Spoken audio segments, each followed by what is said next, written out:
Good afternoon, ladies and gentlemen. Thank you for coming to this breakout Zoom room for the 4th, 5th, 6th parallel session for the day. I'm Lidwina. I'm a moderator of Room A during the first parallel session today. Our Zoom operator is a student from the Computer Science faculty, and also we have a liaison officer here if you need particular assistance in anything that becomes your problem. Together, we are greatly honored to be of service to help you experience the success of the second S.Si parallel session.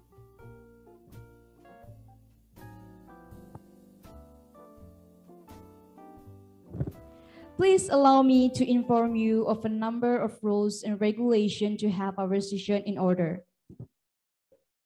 First, we will have 3 sessions each day.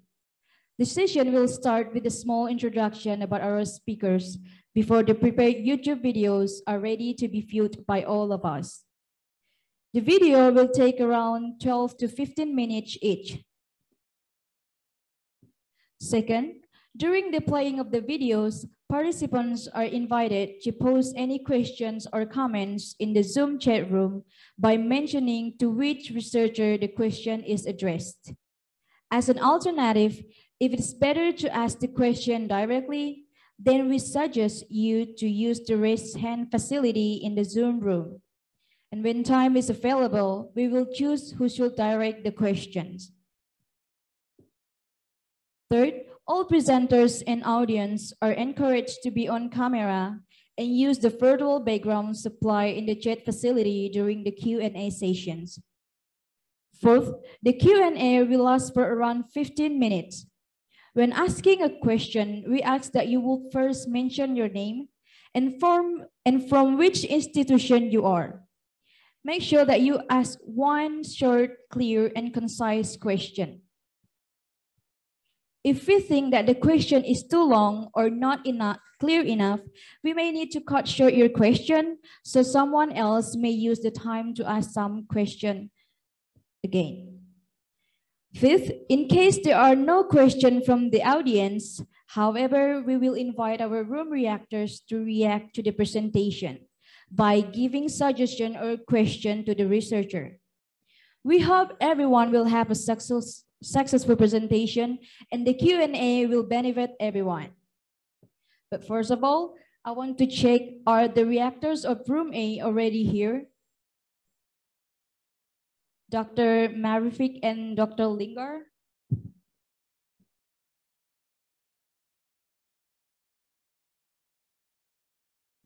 Okay, dear presenters and audiences, now it is time for our 4th session of researchers to present their research.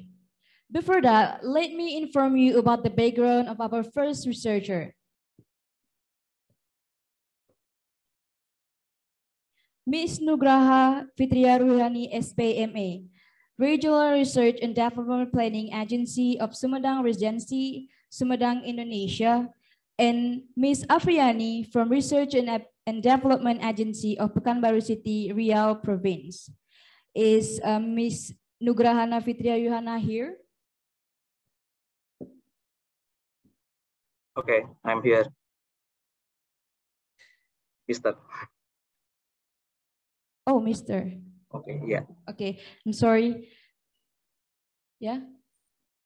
Please open your camera and test your microphone. Okay.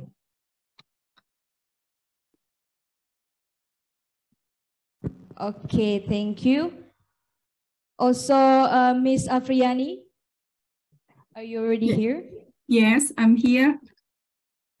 Okay, thank you. Sorry. Okay, now that we are all ready, please mute your microphone so we're able to enjoy viewing the first video presentation. Thank you. Okay. Sorry, I'm with my friend Herlina. Herdi Nurpindati, dan Sekartu. Video in YouTube ya.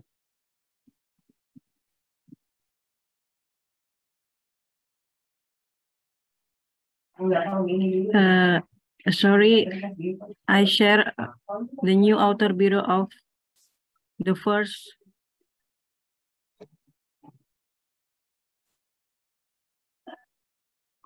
Okay, my friend has sharing a link video. Author link video and author biography in chat room. Maybe the committee can open it. Oh yeah.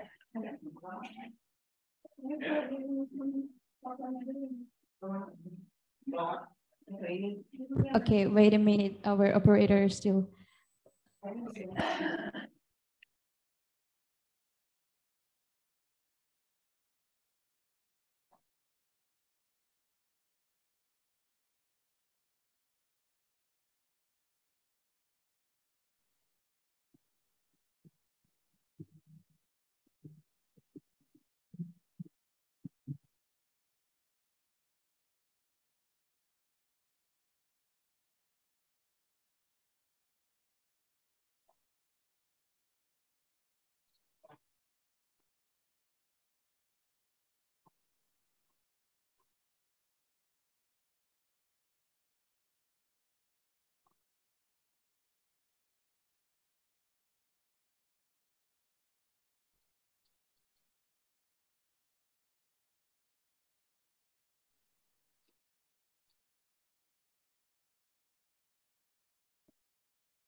Okay, I'm sorry. So I will read first the autobiography from the researchers. First is Nugrahana Fitria Ruhyana, is a researcher at the Research and Development Planning Agency of SUMEDANG Regency. The areas of research of concern in scientific publication are socio-economic and environmental. And also another activity is to become a lecturer at the Faculty of Economics and Business, 11 Afriyanni University. Also, Ms. Afriyanni is a researcher at the Research and Development Agency of Pekanbaru City. Some of her research topics are related to public policy, government, tourism, and the environment. And the author is also actively collaborating on research and writing scientific with other professional colleagues on a local and national scale. Third is Ms. R.T. Nufindarti, is a researcher at the Regional Development Planning Agency of Serang City. The research concerned in a sustainable development, urban planning, and the environment. The author has some publication in international proceeding, national proceeding, and national journals. Fourth is Ms. Sekar Nurwulandari, is a researcher at the Regional Planning, Research and Development Agency of Riau Island Province. Some of her research topics are related to economic development, public policy, government, development planning, and tourism. The author is also actively collaborating on research and writing scientific articles with researchers and other professional colleagues of a local and national scale. And the last is Ms. Helena Roslin, is an assistant researcher at the Planning Development, Research and Development Agency of Bandung City. The research area concern public policy, socio-economic, and urban development. The author is actively in collaborating research with academic, government researcher, and other professional colleagues.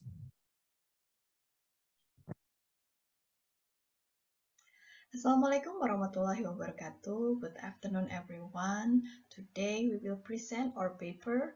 The paper title is Mapping Household Staple Food Consumption to Improve Food Security After the COVID-19 Pandemic, the case in Sumedang Regency. This paper is the result of the collaboration between Nugrahana Fitria Ruhyana, Afriyanni, Sekar Nurwulandari, R.T. Nurfindarti, and me, myself, Helena Roselin. Let's start with the introduction, the background of this study. As we know, food is a basic human need that must meet at all times. As a basic need, food must always be available at all times adequately, with a variety, guarantee safety, nutritious, and also affordable. The COVID-19 pandemic has disrupted food security. Indonesia food security score is decreased during the COVID-19 pandemic era in 2021 and 2022. The COVID-19 pandemic also affected many countries with a lower level of food security. The food spending is increased significantly during the pandemic and triggering an increase of the food price, and the inflation become hard to control. It also happened in Sumedang Regency. Sumedang Regency is the one-off region in Indonesia located in West Java Province with an agriculture sector base. Based on 2021 Food Security and Vulnerability Atlas, several villages in Sumedang Regency have the potential for food insecurity. So, the information on the type, amount of this consumption, and production of the staple food commodities are needed, so the Sumedang Regency government can take an appropriate policy to strengthen the food security after the pandemics.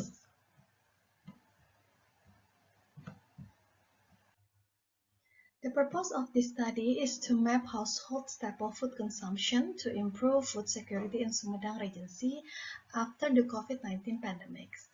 The mapping result will provide an overview of the potential agriculture commodities to be developed as export commodities, raw material for food processing, and an opportunity to substitute food needs that cannot be fulfilled from the local production.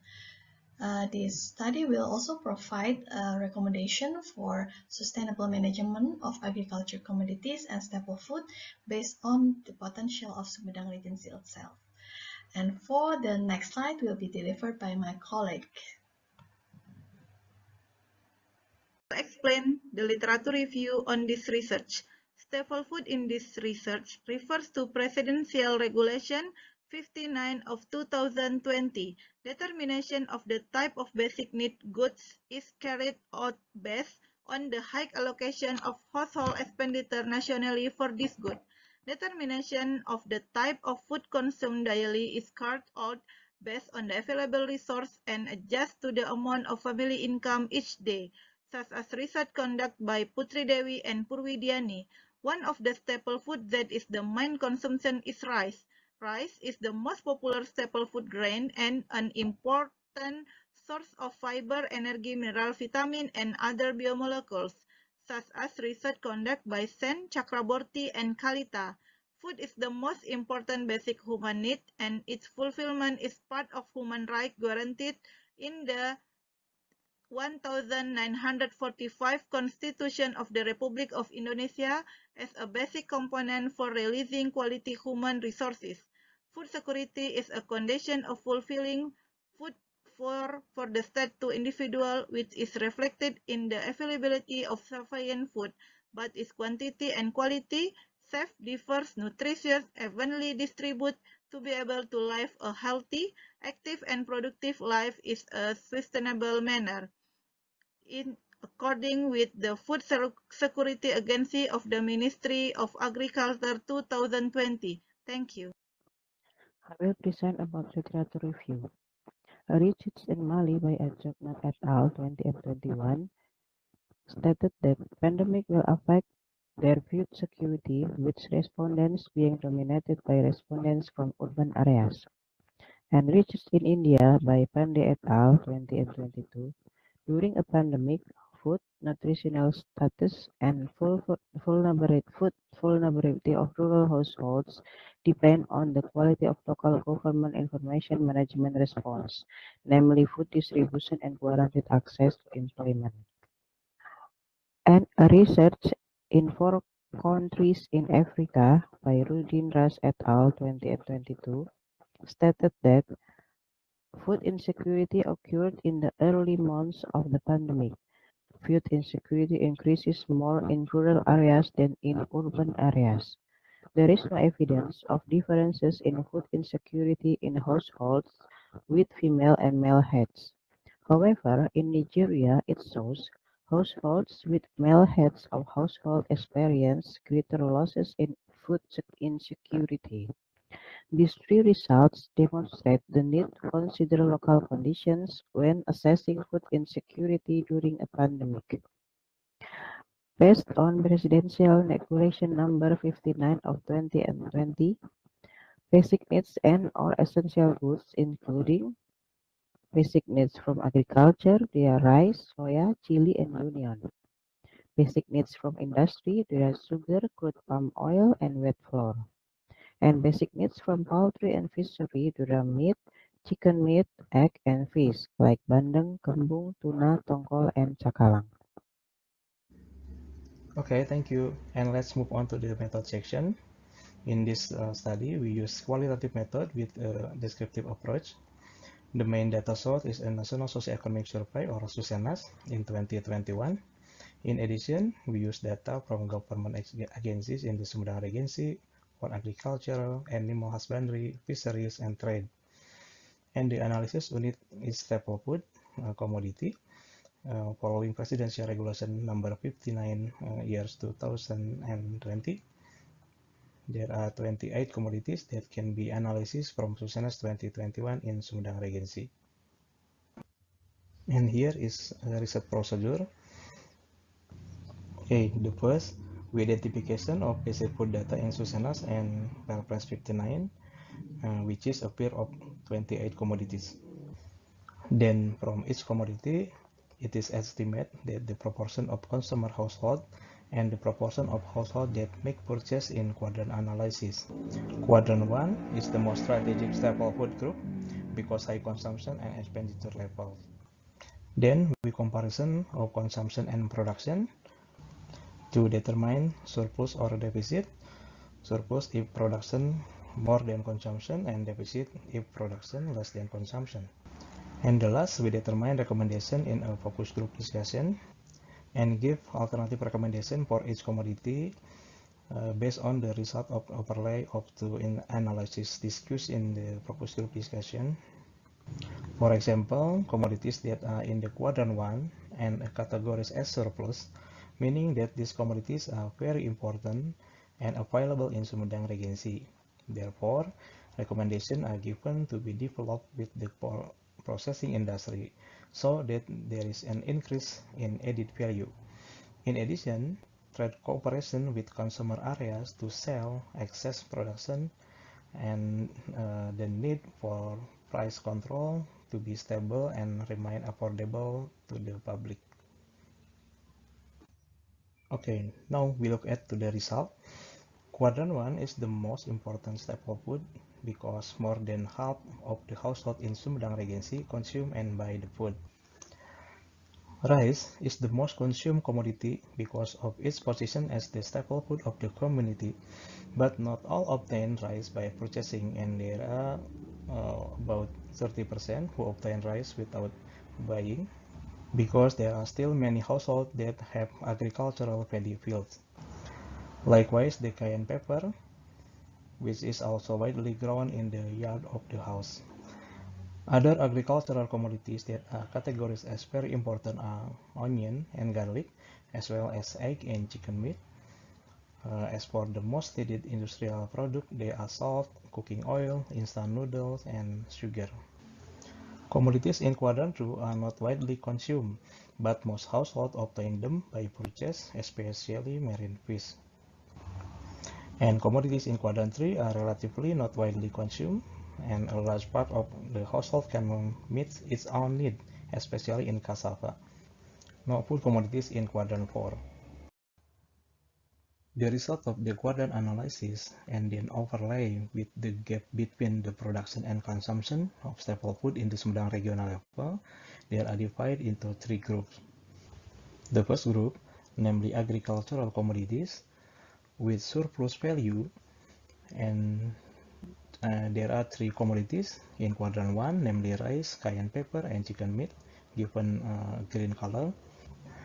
And these commodities have the opportunity to be developed through the processing industry for high added value due to the widely available raw materials. The second group is agricultural commodities with a deficit value. There are also 3 commodities in quadrant 1. 2 commodities, red onion and chicken eggs, can still be produced, but not sufficient for consumption, so that production needs to be increased. Meanwhile, 1 commodity is garlic, need to be imported from outside the region through the trade cooperation. The third group is industrial products that are not produced in Sumedang Regency, so it is necessary to cooperate with trade also to meet the needs of the Sumedang community. Price control is necessary for commodities in quadrant 1 to remain affordable and not to reduce food security.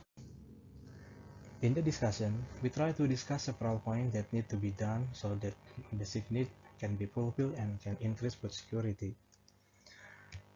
Based on the result of mapping staple food on consumption in Sumedang Regency, not all staple food can be fulfilled independently by Sumedang local production, especially industrial products. The high dependence on products from outside the region can be seen from the net export as one as component of the GRDP of Sumedang Regency, which is still of negative value for the last 10 years. The fulfillment of local products to meet the commodities consumption is needed to increase food security and grow aggregate economic output. The next in the discussion is efforts are needed to increase the production of important commodities that can be produced locally and to enhance coordinated trade cooperation by streamlining supply chain to make supply guarantee and price more affordable. Innovation in the development of community. Price control is necessary for commodities in quadrant 1 to remain affordable and not to reduce food security. In the discussion, we try to discuss several points that need to be done so that basic needs can be fulfilled and can increase food security. Based on the result of mapping staple food on consumption in Sumedang Regency, not all staple food can be fulfilled independently by Sumedang local production, especially industrial products. The high dependence on products from outside the region can be seen from the net export as one as component of the GRDP of Sumedang Regency, which is still of negative value for the last 10 years. The fulfillment of local products to meet the commodities consumption is needed to increase food security and grow aggregate economic output. The next in the discussion is efforts are needed to increase the production of important commodities that can be produced locally and to enhance coordinated trade cooperation by streamlining supply chain to make supply guarantee and price more affordable. Innovation in the development of local products that are widely available is needed to substitute industrial products that are required but not produced in Sumedang Regency. And increasing the added value of agricultural products is also needed for commodities widely produced in Sumedang Regency, so that they can impact the welfare of farmers. It is critical because based on data from the agricultural census, only about 8% of farming households in Sumedang Regency that process the products, while most, estimate 92%, sell raw without processing. As the conclusion of this research will be submitted by our friends, please continue. I would like to present the conclusion of our research. Based on the results of this research that have been explained above, it can be concluded that mapping of basic food needs in Sumedang Regency is spread into 3 quadrants based on the level consumption and household expenditure. Staple food needs based on household consumption and expenditure in Sumedang Regency after the COVID-19 pandemic place several strategic commodities, agricultural and industrial products which are important to maintain their availability. In terms of agricultural commodity production, Sumedang Regency has the advantage of the food crop subsector, especially rice, which is the main food of the community.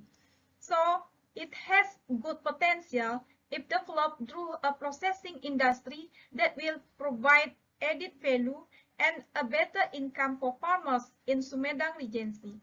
Meanwhile, industrial products are still dependent on supplies outside the region.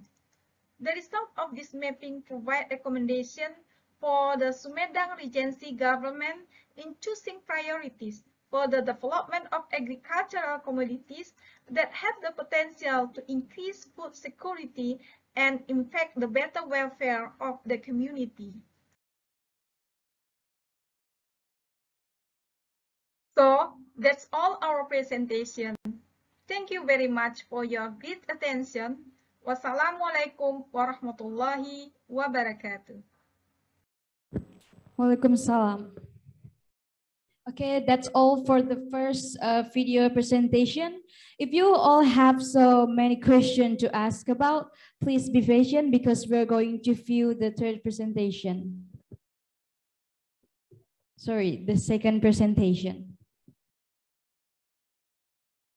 Before that, I would like to ask, is Miss Fitria Kristina Ananingsih here? Yes, I am. Hello. Okay, how about Miss Yulia Lalita Prameswari? Sorry, I'm alone here.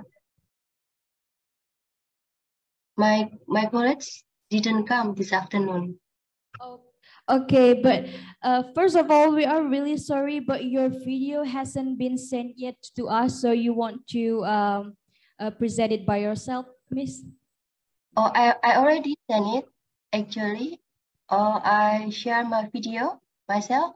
Yeah, okay. But before we go to the video, I would like to read the biography of Miss Fitria Kristina Ananingsih. She has been a full-time lecturer at Food Technology Department, Sugio Parato Catholic University, Indonesia since 1998. And in addition for her teaching duties, she has been editorial board for her campus academic journal, Journal of Food Culinary, Nutrition and Technology since 2020. She is teaching food processing technology course so that her student can learn how to process good quality food products using appropriate unit operation.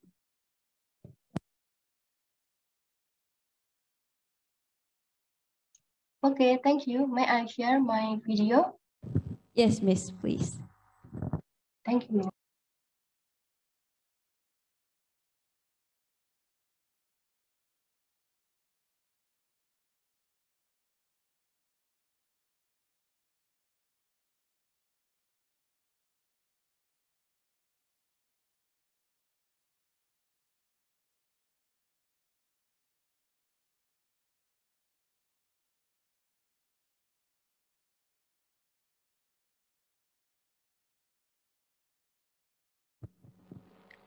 Sorry, Miss, we didn't hear the voice.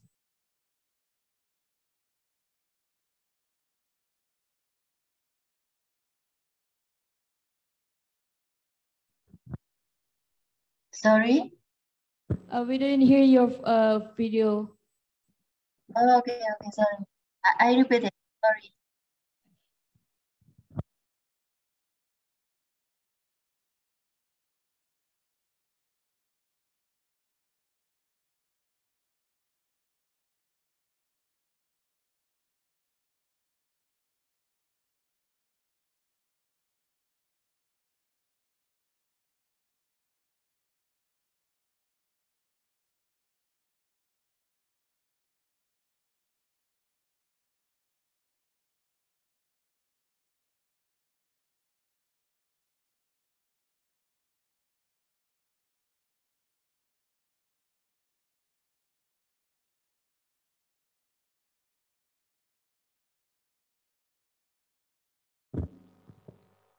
Miss Kristina?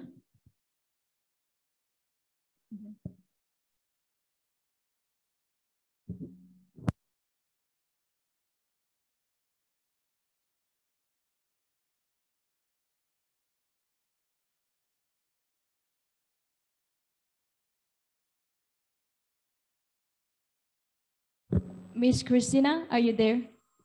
Yeah, sorry. Okay. I will present it directly, okay? Yeah. Because I don't know how to activate the microphone. Okay, wait a minute.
Okay. Okay, thank you for the time given to present our research entitled Processing of Non-Gluten Cereal Biscuits with the Additions of Oat Flour and JALI Flour. My name is Fitria Kristina Ananingsih, and this is my colleagues. We are from Food Technology Department, Sugio Pranoto Catholic University. And this is the outlines of our presentations. And then this is the backgrounds. We can see here that the predicted trend for global biscuit market increased from 2019 to 2026. This is for the 4 distribution channels: the supermarket, convenience store, specialty store, and online retails. Therefore, there is a big chance for producing biscuit that is accepted by consumers. And then what is biscuit? Biscuit is a dry bakery product made by baking dough with each a mixture of flour. And biscuit have a characteristic of golden brown color, have a symmetrical shapes, and have a crunchy texture.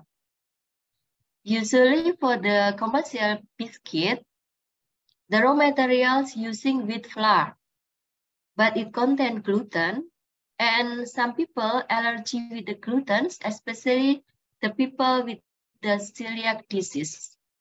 And commercial biscuit also contain high sugar. It is not good for the people, especially for the diabetic people. And nowadays, consumers are starting to care about their health and lifestyle by consuming healthy foods like high in fiber and protein. And actually, Indonesia has a variety of cereals that can be developed. One of them is JALI. And as the raw materials for making the biscuit, we use 4 kinds of cereals, and 3 of them are local cereals. And we didn't use wheat flour. We changed the wheat flour with these 4 kinds of cereals. And this kind of cereal has a good nutrition values because it has high protein. We can see here in this table, the protein are higher than the wheat. So it is good for making the healthy biscuit. And also for the fiber content here, compared to the wheat, are higher than the fiber in the wheat. Yeah, so this is good actually for the people making this healthy biscuit. So we have the research objective, aim to formulate and to determine the physicochemicals and organoleptic characteristics of non-gluten biscuit with oat and JALI flour as raw materials. And we have these formulations. We combine the oat flour and JALI flour. Firstly, for the F1 formulations, we have oat flour 100%.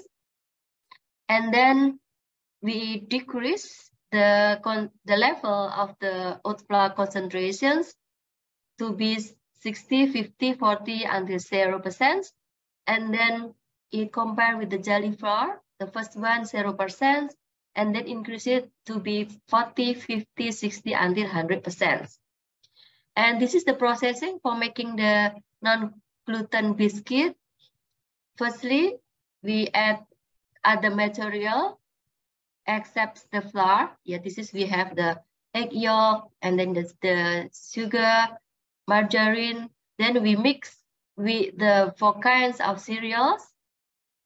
And then we, using mixer, we got the dough like this, and we make a sheet by a ruler. And then we make square shapes like this. Then we bake it. And we did some analysis. The first one is physical analysis, then proximate analysis, and organoleptic analysis. And this is the visual appearance of non-gluten biscuit. You can see here the colors is look golden color, and the texture is quite crunchy. And how about the physical characteristic? The first one, the hardness of our cereal biscuit. With the additions of JALI flour, the texture increase. How the texture increase? Because the structure of starch and protein in JALI and the interactions between protein and starch to form a hard texture. And this kind of 3 chemical characteristics, water content, acid content, and fat contents of the biscuit were not significant different. We can see here in this table. And how about the crude fiber contents? It can be seen here, but because the higher use of oats, you can see here, the higher the fiber content. And because the fiber in the JALI ranges from 1.3 until 3%, and this is lower than the oat, which is 2.5 till 8%. And fiber content can decrease because non-fiber compounds such as sugar acid, simple sugars, and other components. And crude fiber is useful, yeah, for the people because it acts as dietary fiber that about 0.2 until 0.5 total dietary fiber. And how about the protein contents? The protein content is better with the addition of JALI because the JALI flour has protein content 13 grams higher than the protein content inside the oats. So the additions of the JALI flour increase the protein contents of the biscuit. And we did also the organoleptic analysis. We use 5 hedonic rating scales with 30 panelists here. And then we analyze for the 5 attributes: texture, taste, color, aroma, and overall. I'm sorry, Miss Kristina, you have 5 minutes left. Thank you. Okay, thank you. Yeah, how about the texture? The texture here not significant difference. The result from the sensory test. So all say, yeah, the biscuit quite good for the taste, for the texture, sorry. And for the taste, you can see here, yeah, the F1 has the highest value of the score. Yeah, it is for the oat. And the lowest one, the highest concentrations of JALI. And how about the color? The color here, we can see that the use of JALI produces whiter color. Yeah, because JALI does not have pigment. So the color of the biscuit better compared to the use of the oat. And then how about the aroma? We can see here, the addition up to 60% has no effect on the panelists, and the use of 100% JALI flour is the least preferred by the panelists. And how about the overall? Here, we can see from the tables that the lowest value was obtained at F5, and jelly flour has a hard and gritty or sandy texture, pale color, and nutty aroma. It has a sandy texture because it has a hard structure that it makes difficult for the jelly flour granules to bind water. So that softening of the cell is not achieved completely, making the jelly flour have a sandy texture. Okay, then as a conclusion, the addition of jelly flour increases the hardness value of non-gluten biscuit. And the higher they use jelly, the higher the protein contents and the lower the fiber contents. And then for the processing of the cereal biscuit, this is the best formulations using 40% oat flour and 60% jelly flour, with the characteristic that is not significantly different compared to the 100% oats from the sensory test. And I'd like to thank the Sugio Pranoto Catholic University for the research grants and our research teams, the lecturers and students in the research groups, food processing and engineering. And we already produced this kind of cereal biscuit. Here, I made it with our students, and this is our lovely cereal biscuit, and we pack it inside the aluminum packs like this, and we have a brand 3 cereal. Okay, thank you very much for your attention. Thank you. Okay, thank you, Miss Kristina. So that is all for the second video presentation. If you have a question to ask about, please be patient because we're going to view the third presentation from Miss Mellia Harumi. Before that, let me inform you about Miss Mellia Harumi. She's from Department of Food Technology, Faculty of Agricultural Technology, Sugio Pranoto Catholic University, Semarang, Indonesia.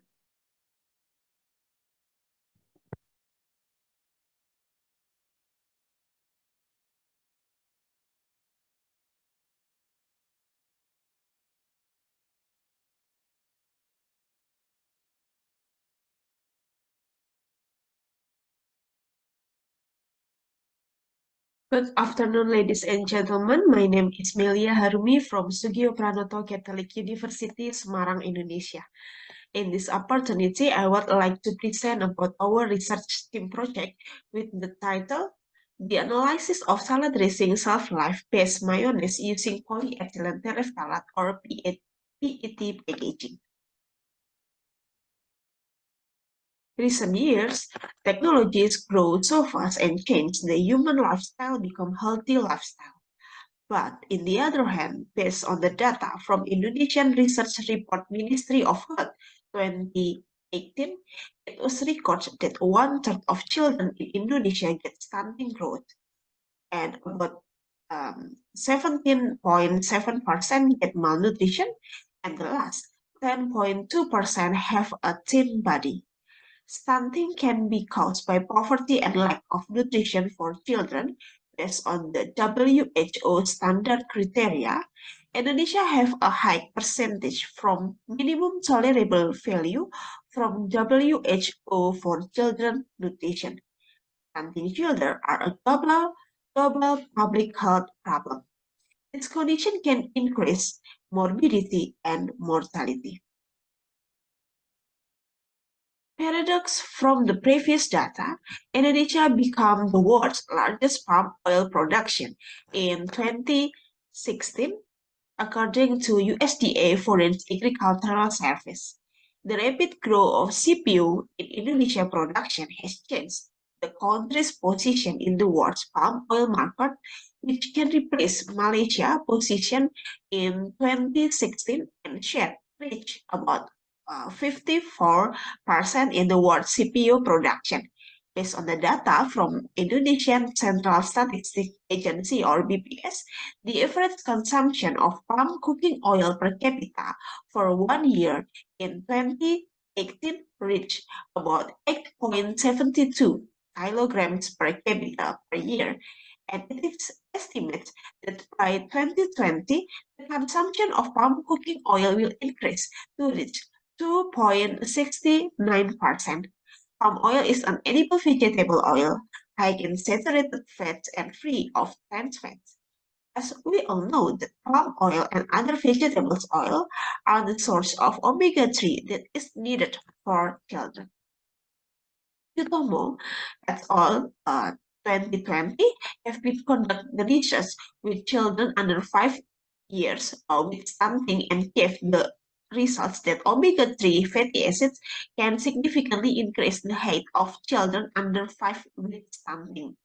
Omega-3 fatty acids at an early age can accelerate bone growth and improve bone quality. Other studies also mentioned the relationship between stunting and low serum of omega-3 fatty acid through metabolomic studies.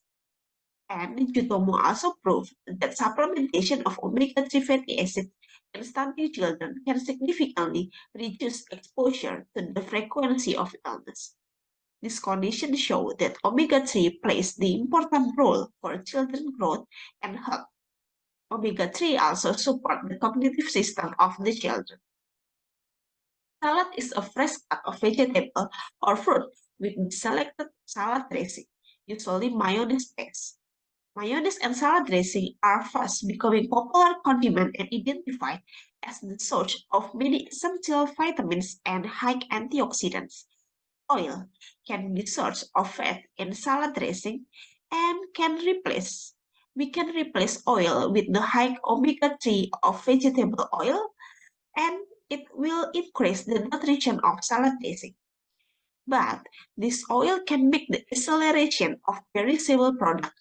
One of the important parameters in salad dressing product is shelf-life due to the ability of lipids of oxidize. Peroxide value or PV can be used to measure the oxidation of the product. This research was conducted to determine the shelf-life of salad dressing product using accelerated shelf-life testing or ASLT with Arrhenius approach. This research aimed to know the stability and oxidation process of different oil based on salad dressing formulation and determine the shelf life of those products as a functional product.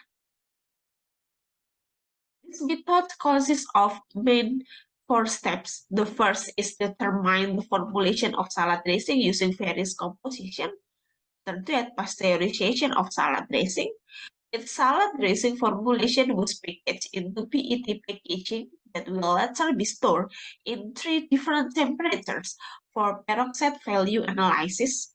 Pasteurization was done using water bath about 65 degrees Celsius for 30 minutes. Samples were then cooled down in the open air before being stored in 3 different temperatures. The samples were taken for emulsion and PV analysis for every 7 days for 56 days. So we have 9 points of data. The data were used to plot shelf-life determination with Arrhenius approach. This is the formulation of salad dressing A, B, C, D, E. With each formulation have a different composition of oil. A formulation contains soybean oil, B contains sunflower oil, C contains canola oil, D contains coconut oil, and E contains fish oil. Result and discussion. Salad dressing were stored in the different temperature, 25, 35, and also 45 degrees Celsius, and all formulation have a high stability in the room temperature. Which is 25 degrees Celsius. But the stability percentage decreased with the length of storage time, and most of them got the decreased value of 42 days after storage. At the same optimal condition, the long storage,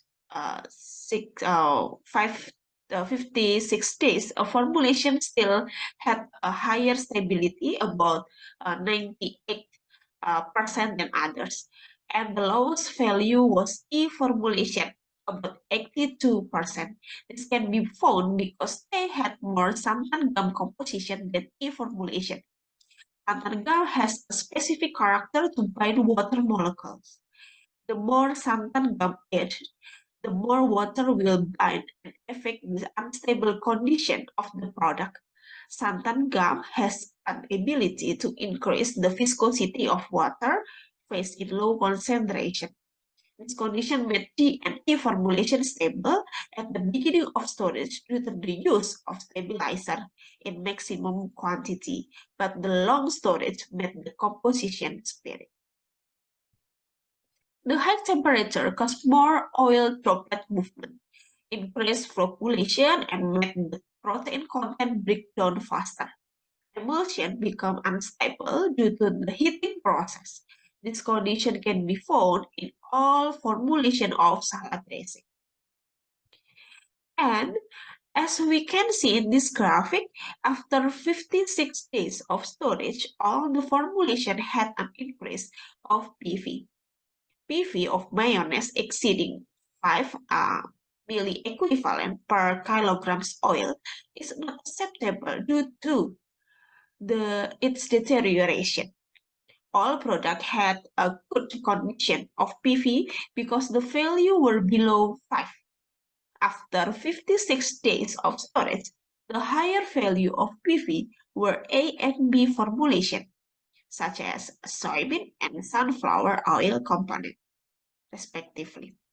Soybean and sunflower had a higher polyunsaturated fatty acid or PUFA than others and can easily become an oxidized product due to the unstable character of its structure. This research was conducted using PET packaging material, which has a high barrier to gas, but not to water vapor. Determination of shelf life of salad dressing is carried using ASLT with a semi-empirical approach using the Arrhenius equation.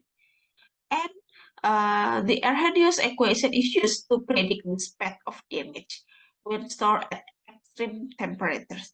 In this study, chemical reactions were observed to determine the shelf life of salad dressing is fat oxidation, which is measured by calculating the PV value. The result at room temperature about 25 degrees Celsius condition show that A formulation had the shortest shelf life than others, followed by B formulation, and the longest shelf life was D formulation, 132 days. This result is analog with PV value. Conclusion, salad dressing with PET packaging has a long shelf life of the product. A formulation has high stability and good PV at room temperature about 25 degrees Celsius and the longest shelf life of the formulation in the optimum condition. Okay, this will be my last PPT. Thank you for your kind attention. Okay, thank you, Ms. Mellia, for the presentation. Okay, we are all done with the presentation. Now we are entering the Q&A session. May I remind you that the Q&A session will roughly last for around 15 minutes. So if there is any question, you can use the raise hand in a Zoom. Also you can chat in a chat room. Thank you.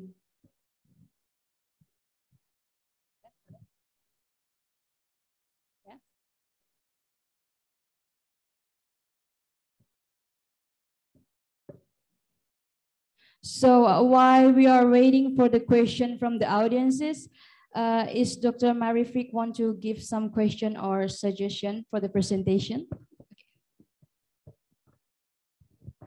Thank you so much. I'm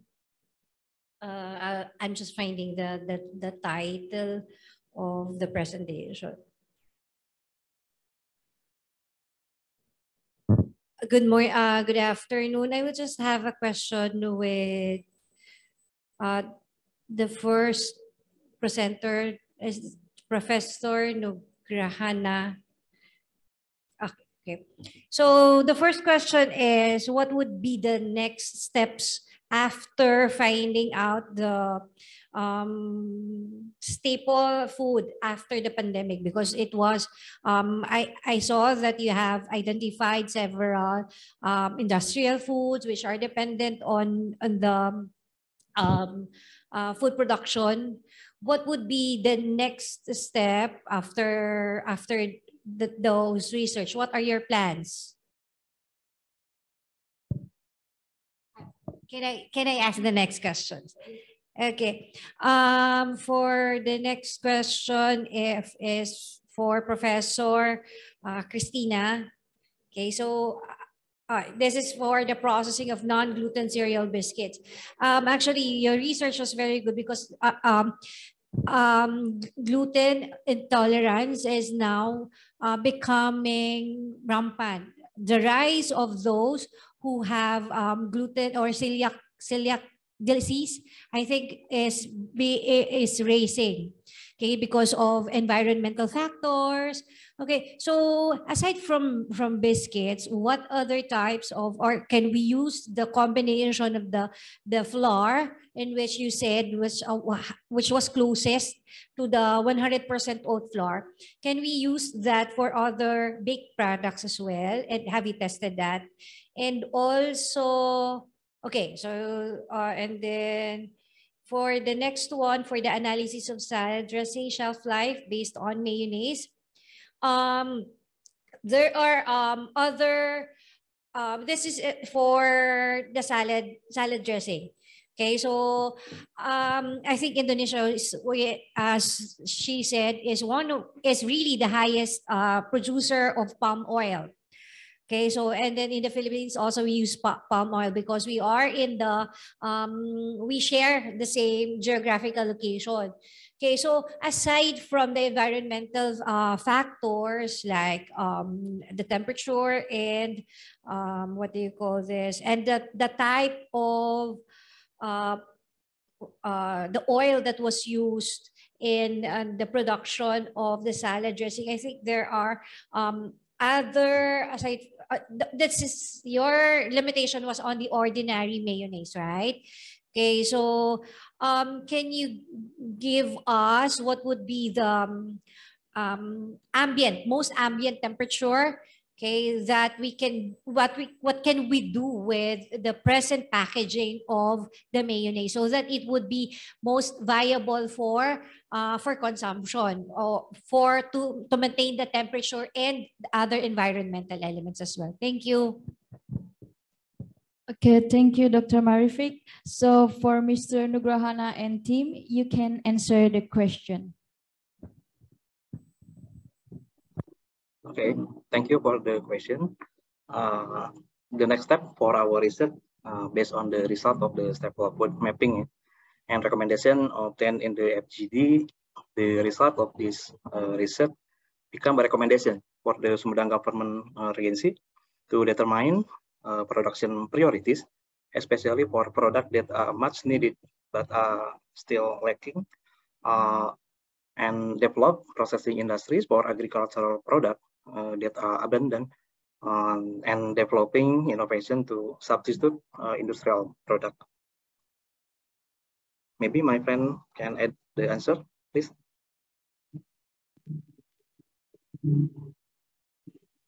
Professor, thank you for your answer. If enough, Okay, yeah. For the next speaker, Ms. Kristina, you can answer the question. Yeah, thank you, Dr. Marivic, for the questions. Actually, we have collaborations with local cereal farmers, the cereal namely JALI, and we try to add the JALI flour for making our biscuit, so that we combine this oat flour and JALI flour. And we found the best formulations. We use 40% of JALI flour and 60% of oat flour. And if we compare to the use of 100% of flour, the result for sensory tests were not significant different for all attributes. So we apply these concentrations for making our commercial biscuit. And we already make our biscuit, and usually we use it for our promotions. We share it for the high school students. Thank you. Thank you, Dr. Kristina. But have you tried baking breads as well? Do you say because breads is more? I think I bake also. I bake, so Okay. breads is much it's sensitive because we use yeast. Have you Okay. tried? Have you tried using the Yeah. combination of the jelly powder and the oat flour, jelly flour and oat flour, using For other making baked bread. goods? Yes. For making bread, because Yes. actually our research is making biscuit. Okay. Maybe that Yeah, would be the next phase. we have tried before, Dr. Mavic. We have tried for making bread without wheat flour. I think the result is quite okay, but we need to use hydrocolloid. At the time we use santan gum as hydrocolloid. Yes, and santan gum. we need to use fermented flour because fermented flour is easily consumed by the yeast. So it produces more carbon dioxide. Yeah. Yes. Actually, I use santan gum when I went to keto diet. I was not consuming flour, so I have to use coconut flour and santan gum as the binder for that. Okay, so thank you so much. That can be an area wherein we can explore so that those who are into diets, also special diets, and those with celiac diseases can have, because the flours which are available for those are expensive, quite expensive right now. Right now. So thank you so much for that, Dr. Kristina. Next time we will have collaborations for doing research. Thank you so much. That will be it. Thank you. Thank you. Thank you, Miss Kristina. Okay, before we... Oh, there is another question. Okay. Okay, a question from Miss Helena Roslin. A question for the second presented paper. What about the durability of products developed using jelly flour when compared to other non-gluten products, such as those already on the market? Thank you. Okay, Ms. Kristina, you can answer the question. Okay, thank you for the good questions. Yeah, actually the shelf life of our biscuit product is around 6 months. Yeah, it's not different with other kind of biscuit because it has the same like a low moisture content. Yeah, that's the important things. The low moisture content and low water activity. So the shelf life is quite long, around 6 months. Thank you. Okay, thank you, Miss Kristina. Is there any question? Okay, before we conclude the fourth session, we will take a photo together. So please, for everyone, you can turn on the camera.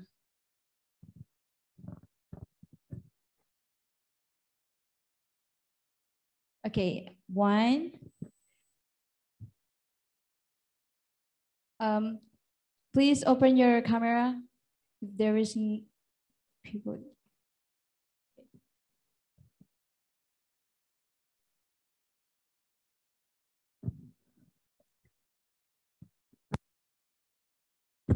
Okay, we will take the photo in 1, 2, 3. Okay, thank you. Before going to the next session, we will hand over the e-certificate to all presenters. And operator, you can show the e-certificate.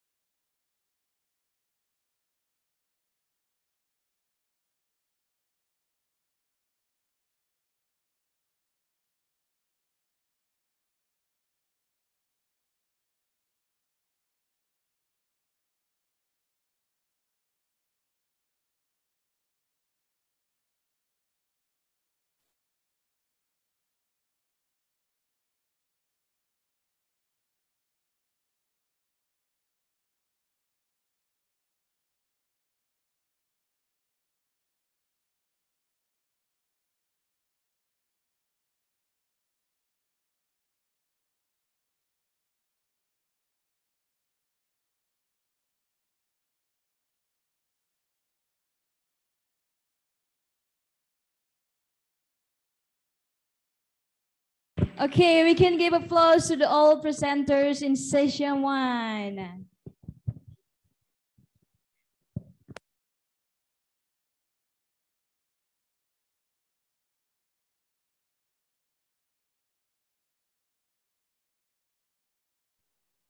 Thank you for a fruitful discussion during the first session. And now it is time for our 5th session of researchers to present their research. Again, thank you for Dr. Marivic for coming here.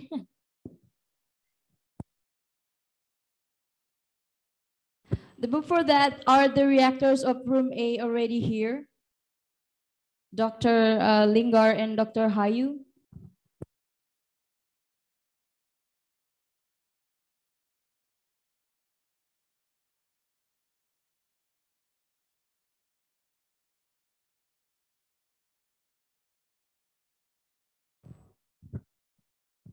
So let's go to the next presenter for the session fifth. Before it, let me inform you about the background of our first researchers, Mr. Muhammad Indra Hadiwijaya, ST MPWK. He has been a full-time lecturer at Diponegoro University since 2018. He focused on rural planning development and local economic development. Mr. Hadi, are you here? Yes, I am. Can you hear my voice? Okay, so please open your camera and test your microphone. I'm already open my camera. Okay. Okay, now that we are already, please mute your microphone so we are able to enjoy viewing the first video presentation. Thank you.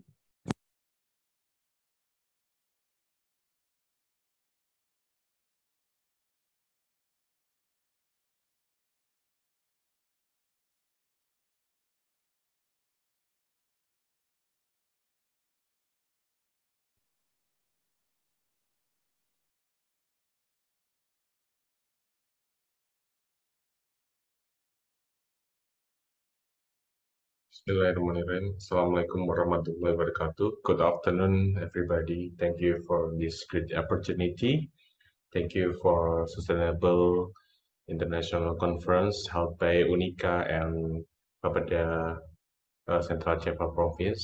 From this great opportunity, I want to present our result of the ongoing research with the title is Component-Driven Profile of Competitiveness Index for Development in Central Java Province, Indonesia. First of all, I want to introduce, my name is Muhammad Indra Wijaya, and this is my team member, Lidwina Bryan, S.Si, Women Vidya Susti, and S.Si Nurasmi.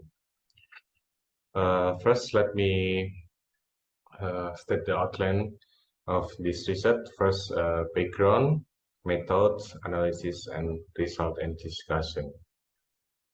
First, about the background, the ability of region to develop its potential and overcome its problem. This is a benchmark for development. This innovation capability is used to achieve the advantage of the economic sector. Blakely and Lane, 2030, have the concept of the sustainability regional development, especially in local productivity, with the current trend also encourage the improvement of people living standard. From this concept, we know that every country in the world nowadays is accelerating the development after post-pandemic COVID-19. Central Java in Indonesia also have accelerating the economic development by regional development. The background of this research, this is come from the PDSD or Pemetaan Desa Daerah or competitiveness index mapping that measure the regional ability to compete and collaborate is using the competitive index. That indicator used to measure how far the position of the region, position of the city or district in regional level on the city level. The second about the literature review. We start from the regional competitiveness. The concept come from the Porter in 1990 about the national competitiveness as a result of the country ability to innovative in achieving or maintaining an advantageous position compared to the other countries, increasing the productivity, which is defined as the context of increasing income and economic growth. But in this research, which is the national context changed to the city or district level. Second, about the Krugman in 2004, that the new economic geography, which is emphasizes the interaction of the agglomeration of the economic activity in region, depending on the increase in added value, cost, transportation, and demand. And the right side, we have the graphics, or we have the graphic from the Porter and the Douglas about the city center concept. From this literature about the regional competitiveness, we state about the regional competitiveness is ability and productivity of the region to play a role in development of a functional system. The second literature about the competitiveness index, we use World Forum Economic Forum in 2008 about the global competitive index that consists of basic requirement, efficiency enhancer, innovation, and sophistication factor. The stages of the category become the regional development. First about the factor-driven, efficiency-driven, and then innovation-driven. The result of the index, the ideal is factor-driven is higher than efficiency-driven, and efficiency-driven higher than innovation-driven. Method of this research, we use 8 regions in Central Java, like Bergas Malang, Batanglong, Gedung Sepur, Warna Putih, Banglor, Sopo Sukowono Klaten, Purwomanggung, and Perlima Sakep. We analyze the value of the result of the PDSD or regional competitiveness mapping, and then we overlay with the regional spatial plan in Central Java, and then we know the distribution of the number of the index and the spatial pattern. After that, we examine or we measure the stages of the competitiveness index or to become the development stages in Central Java. The first analysis about the competitiveness index, this is the distribution mapping of the competitiveness index result in 2021.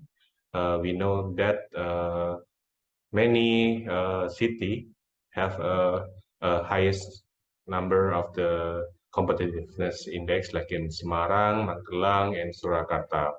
This is represented with the strongest color. From this analysis, we collaborate with the analysis from Bappenas in 2020 about the Central Java urban system mapping. We know that this is a mapping of the urban system. Like in the map, we can see about the Semarang Gritter, Solo Gritter, and then Pekalongan Gritter, and Banyumas Gritter. We try to overlay the data of the index and the system. We find that correlation about the city, they have a highest index and the center of the agglomeration or center of the activity.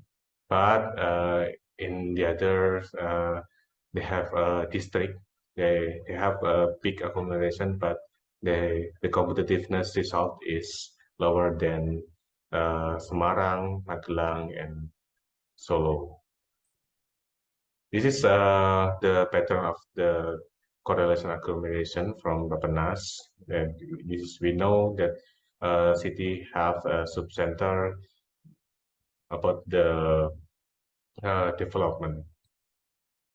After we analyze the overlay the map of the distribution, we combine the analysis of the regional development from the spatial policy that we find the general concept of territory, first about the existence of the system relationship in activity center, subcenters of activity and supporting area, and then fulfill the supply demand and mobility indicator factor for production, labor, and capital and public services. For the example, we have Semarang Gitter, Magelang Gitter, and Solo Gitter. Like Solo, we know that Surakarta city, this or Solo city, this is the center of activity, but they have a sub-center like Boyolali, Klaten, Wonogiri, and Sukoharjo. They have the function of the production like Boyolali, Klaten, and labor capital in Wonogiri, etc. But for the public center, they have a good public services like in Solo. This also happen in Semarang, Magelang, and the others region. After we finish with the distribution of the mapping, we analyze the stages of the development from the 8th region. We find that first, most of the regional development stages are not yet in the competitive stage. Many of the result that they're still in the number of the different factor is higher and innovative is higher. Most district, the second most district and city in Central Java province are still in the stages of the developing reinforcing the factor or driving factor, and the third is the stages of developing use to increase the capacity of the region to play a role according the driving factor. The result, first about the gap in regional competitiveness in Central Java province that happened. They have the gap from the city and the district still happen in Central Java with number of competitiveness index. And the second about the distribution of the competitiveness value is centered on regional center. As we know, the distribution in the previous page, and the regional development system policy has not been fully implemented. This is still centralized in one point or centralized in the big city. The stages of the development from the basic concept of district city competitiveness in Central Java province still in stage of the strengthening the basic factor. They're not ready in the innovation factor. Maybe we can discuss about the direction of the regional policy implementation and the dynamic of regional development acceleration. Accelerating the stages of the development from the concept of the competitiveness to efficiency driven and innovation driven, and then the equitable regional development in Central Java for the better future of the Central Java province. Thank you. I will. This is research fund and the supporting data from Balitbang with the collaboration of the P5 Undip. Thank you. Wassalamualaikum warahmatullahi wabarakatuh. And let's discuss. Waalaikumsalam. Thank you, Mr. Hadi. So that is all for the first video presentation. If you have question to ask about, please be patient because we're going to view the second presentation from Ms. Vivin Vidya Astuti, Dr. Hardy Warsono, Dr. Retno Sunu Astuti, and Ms. Trina. Before that, let me inform you about the background of our second researchers. Ms. Vivin has been a researcher at Bapeda, Provinsi Jawa Tengah. Also, Mr. Hadi and also Dr. Hardy Warsono and Dr. Retno Suni Astuti is a full-time lecturer at at Diponegoro University. So for Ms. Vivin, if you are you here? Please open your camera and taste your microphone. Yeah, thank you Okay. for the opportunity. Okay, thank you. How about Dr. Hardi Warsono? He's not here. Only me present. Okay, for Dr. Rutno? Not here. Only me. Okay, now that we are ready, please mute your microphone so we are able to enjoy viewing the second video presentation. Operator, you can play the video. Thank you.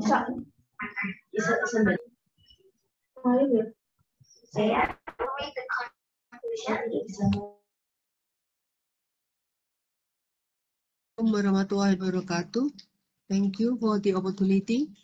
The title of this article is The Impact of the COVID-19 Pandemic on Tourism, Micro, Small and Medium Enterprises, Survival Strategy and Government Policy in Restoring the Economic Condition of Tourism, Micro, Small and Medium Enterprises in Borobudur area, Central Java, Indonesia.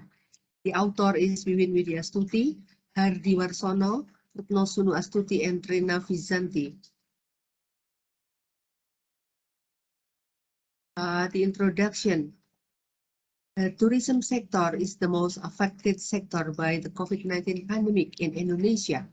The COVID-19 pandemic has hit the tourism industry in Indonesia since February 2020 up till early of 2022. The tourism, micro, small, and medium enterprises sector has not been spared the impact of COVID pandemic. Actually, micro, small, and medium enterprises are the backbone of the economy in Indonesia. However, most of micro, small, and medium enterprises will collapse due to the COVID-19 pandemic. Therefore, the micro, small, and medium enterprises recovery is needed to restore the real sector, particularly in Central Java.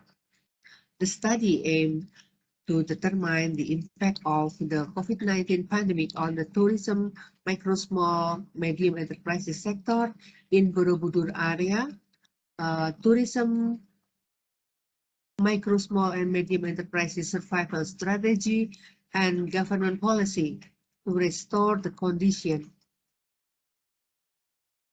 In Borobudur area, which is the center of Central Java tourism development. The methods in this research, the research used a descriptive qualitative method. The data were collected by electronic survey, in-depth interview, and FGDs. Result and discussion. The impact of COVID-19 pandemic on the tourism, micro, small, and medium enterprises sector. COVID-19 pandemic in Central Java has had an impact on decreasing of sales, decreasing in profit, decreasing selling price of product or service, and also increasing raw material costs, labor costs, transportation costs, and other costs.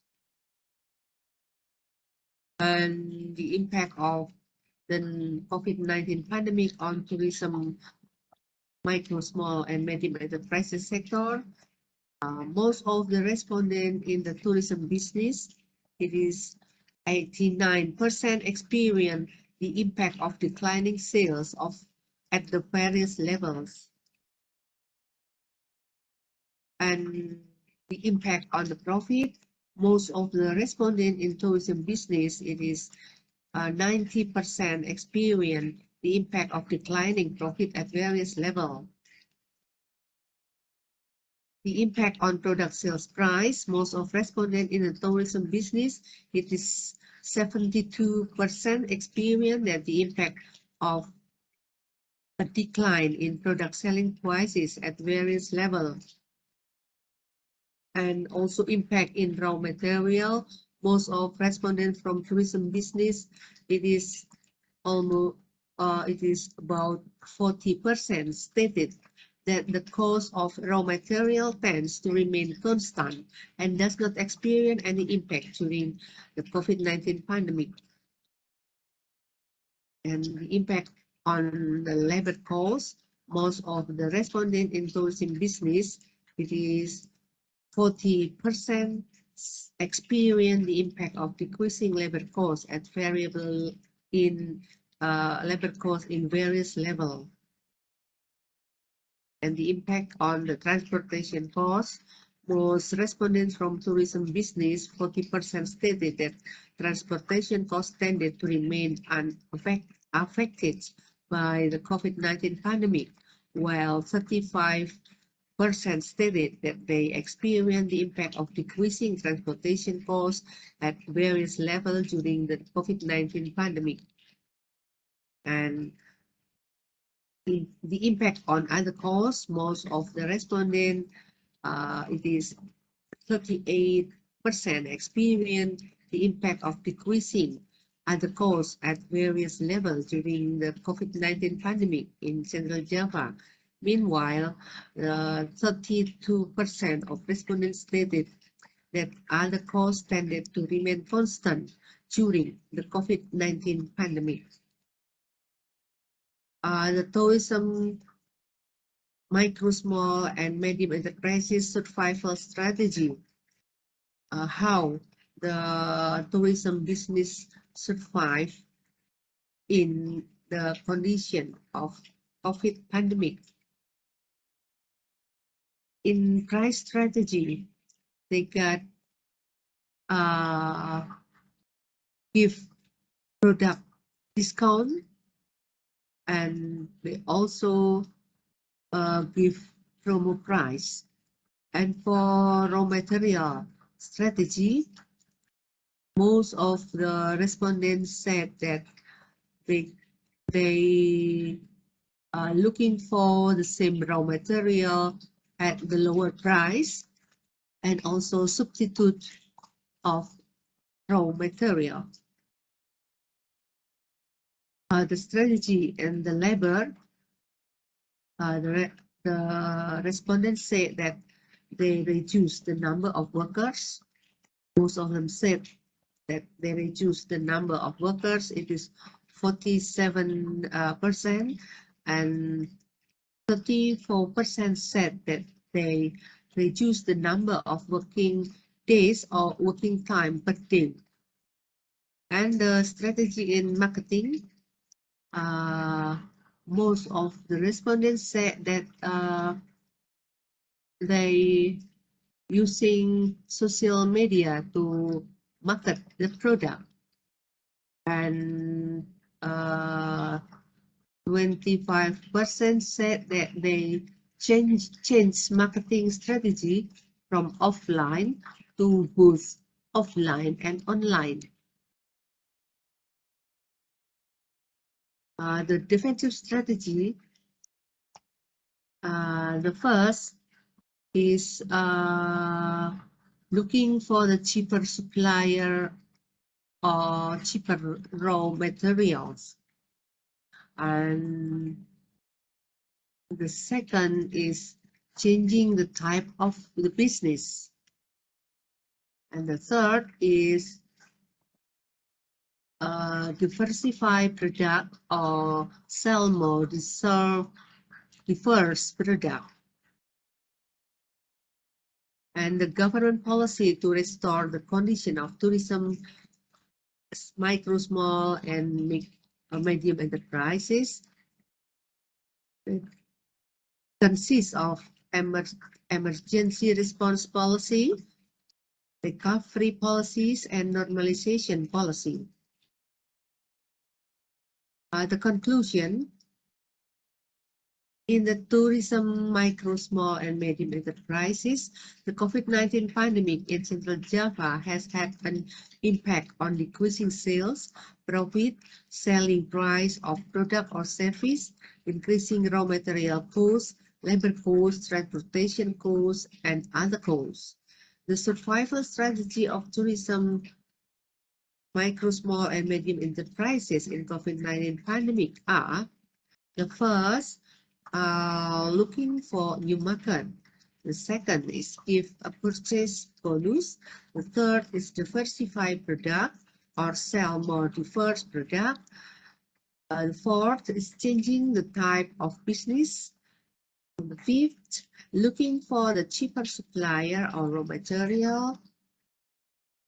The sixth is lowering raw material specification. The seventh, requesting a credit payment delay. 8, applying for credit per month installment relief. And the 9th is requesting interest waivers. The government policies to save the condition of tourism, micro, small, and medium enterprises consist of emergency response policies, recovery policies, and normalization policies. That's all. Thank you. Thank you very much. Okay, thank you, Ms. Vivin Vidya Astuti, for the presentation. If you all have many questions to ask about, please be patient because the third presentation from Ms. Vanessa Ignacia and Ms. Stefana Dia Ayu Ratnaningsih. And before that, let me inform you about the background of our third researchers. Ms. Vanessa Ignacia is an accounting student at Sugio Pranata Catholic University, Indonesia, and Ms. Stefana Dia Ayu Ratnaningsih is a teaching staff of accounting at Sugio Pranata Catholic University, Semarang. Is Ms. Vanessa here? Yes, I'm here. Okay, please take your microphone. Can you hear me? Maybe you can a little bit louder. Test. Okay, thank you. Also for Ms. Stefana, are you here? She cannot attend. Okay. Okay, now we are all ready. Please mute your microphone so we are able to enjoy the viewing the first video presentation.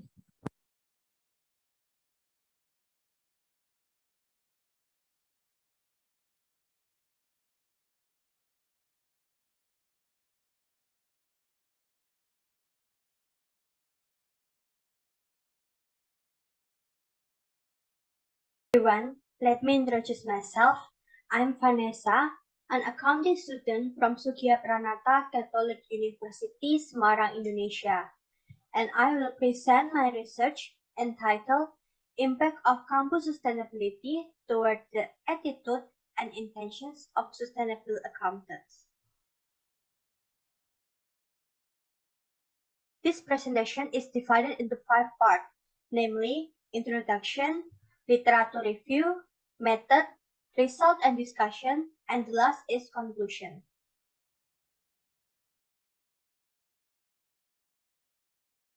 This research was motivated by the SDGs or sustainability, which is currently a global target and is being discussed through 2030 agenda by United Nations.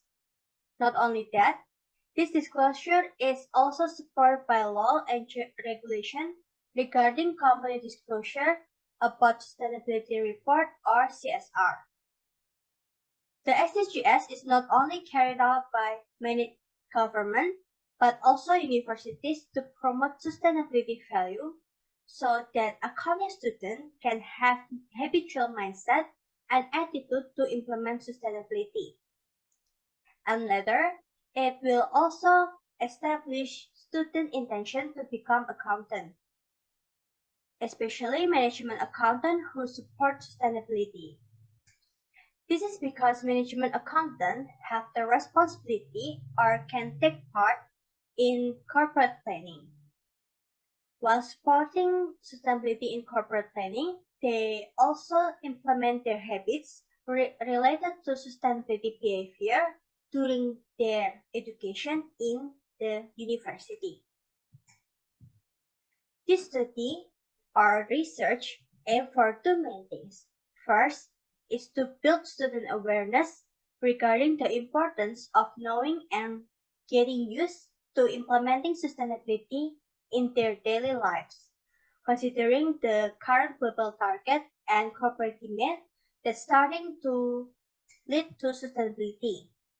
And second is information for relevant universities about the extent to which sustainability was integrated. And to find out, it is necessary to deepen program related to sustainability or not. This research used theory reason of action, or usually called TRA theory, to explain this research model. The theory was proposed by Adsen and Tisben related to a person's behavior. The main point of this theory is subjective norm together with attitude affect a person's intention to do something. Attitude is a positive or negative evaluation of someone in behaving. Meanwhile, subjective norm reflect to social pressure that felt by individual to choose whether or not display certain behavior. The relationship between subjective norm and attitude is due to the influence of subjective norm that give positive or negative values, meaning that attitude toward action are formed from this action or this norm. The implication is that attitude can be positive or negative depending on the components that make up their beliefs. For example, in this research questionnaire, because students are used to implementing sustainably in campus, both of program and academically, students will have positive thought about sustainability and consider that the firm crowdfunding for sustainability is a good behavior, and this will also build student intention to become accountant who support sustainability. This research was previously carried out by first Ivanovic et al. 2022 about sustainability in India University. Second, by Sarkani et al. 2020 about sustainability from students in Huazhong University, China. Third, by Wijaksono et al. 2020 about sustainability from students in Islamic University, Indonesia. And last is from Kumar 2019 about sustainability from students in India University and Chinese students from University in UK. This is my research model with 3 independent variables that are campus sustainability, environmental sustainability, and education on sustainability, and 1 mediating variable that is attitude toward sustainability, and 1 dependent variable is intention to become sustainable accountant.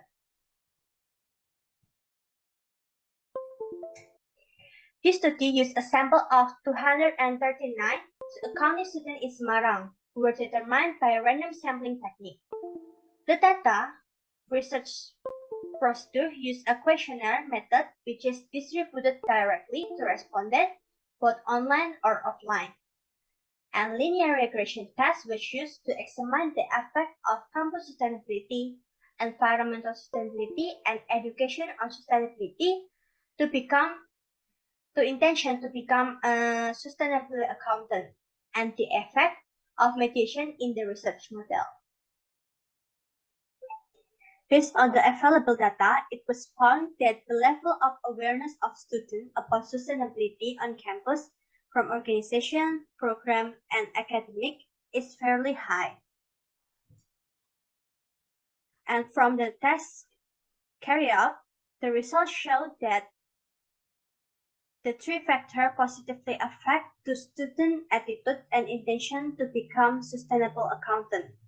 And there was a mediating effect of attitude towards sustainability on the factor that influenced the intention to become sustainable accountant, which means that the implementation of campus sustainability from various aspects to the academic scope makes students have attitudes that are accustomed to implementing sustainability in their daily lives, especially in the campus environment. And because of that, students also have the intention to become accountant who support sustainability by also applying what has become a habit for them related to sustainability, but also in their profession as accounting management in companies in the future. The conclusion of this research, the results show that the role of universities related to policies in implementing sustainability factor affects student attitude and intention of students to become sustainable accountant. That's all about my presentation. Thank you. Okay, thank you, Miss Vanessa. Okay, so that we are all done with the presentation, now we're entering the Q&A session. And may I remind you that the Q&A session will last for around 15 minutes.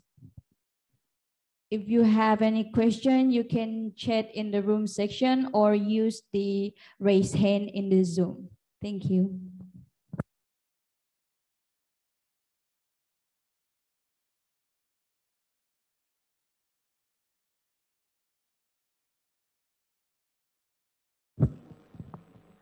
Okay, Mr. Muhammad Indra. Okay, thank you, to the moderator. I have a question to Bu Wiwin. Bu Wiwin, are you still there? Yeah.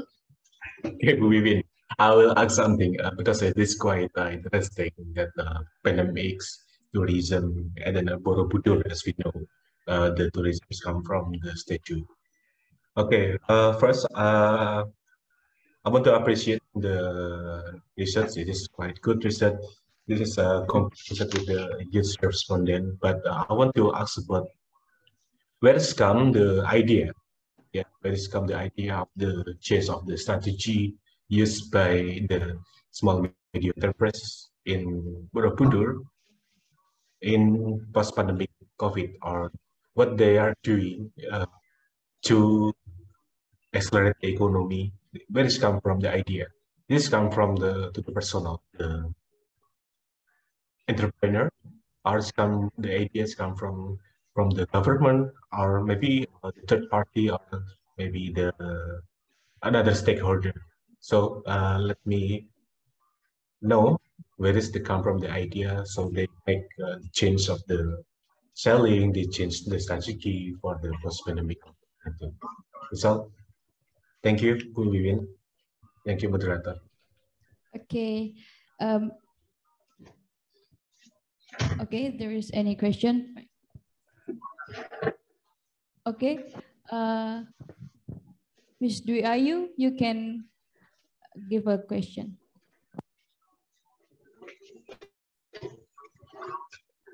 Okay. Thank you, Ms. Moderator. My question will be to the three presenters. First, for Pak Adi, due to the unstable connection before, so I only get some of your presentation. But what I get the idea is it is about competitiveness index. It is interesting. Can you elaborate more about the stages of the competitiveness index and explanation about the meaning of your conclusion that Central Java is still in the strengthening stage? What does it mean? In particular, the implication of the result. And then the second one to Bu Wiwin. I think it is also interesting research about the tourism of in Borobudur. I just want to know the unit analysis. What do you mean actually with the tourism MSME?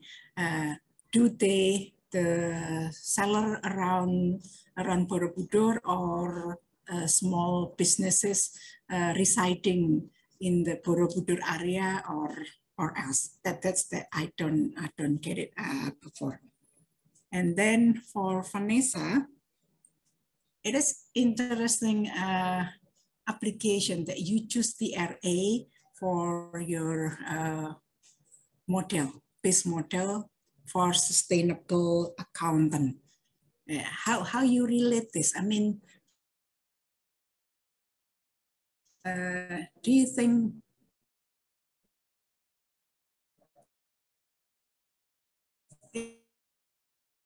it is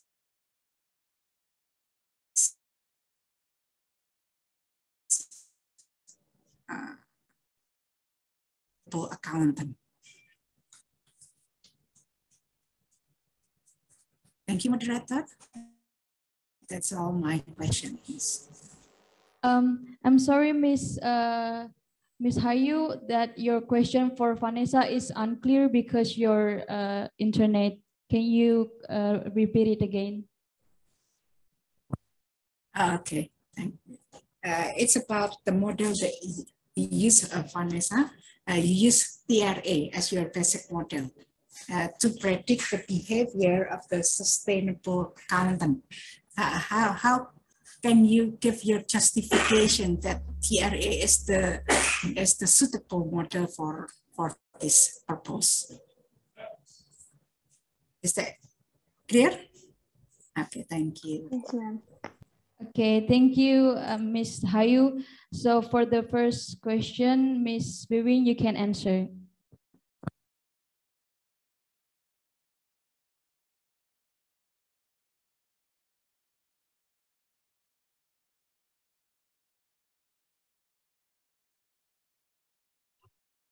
Vivian, you can turn on the microphone. Okay, thank you. First answer for Ms. Hayu. It's about the unit analysis of this research. The unit analysis of this research is micro, small, and medium enterprises around Borobudur area. It consists of a craft business, the transportation business, food business, stall, and hotel, penginapan, ya Ibu, and all the micro, small, and medium enterprises around. And it is almost 100 business, tourism business here there for the respondent, for the respondent. And for Pak Indra, welcome the idea for the small enterprises to change the strategy to survive their business. It comes from themselves, Pak Indra, because they should survive, so they do anything from change the product to improve the product and anything, and it comes from themselves, from the society, from the community themselves, and government only give them policy in emergency response and recovery policy, such as kebijakan pemulihan ya Pak, macam program pemulihan ekonomi, such as like that. But most of all, they have their own idea to survive. They should survive because they should survive in time of pandemic. And post, I think now still pandemic happened, and they are better now. The condition is better because tourism is growing fast there, and infrastructure is improved well there. I think that's Pak Indra and Bu Hayu. Thank you. Okay, thank you, Ms. Vivian. So for Ms. Vanessa, you can answer the question.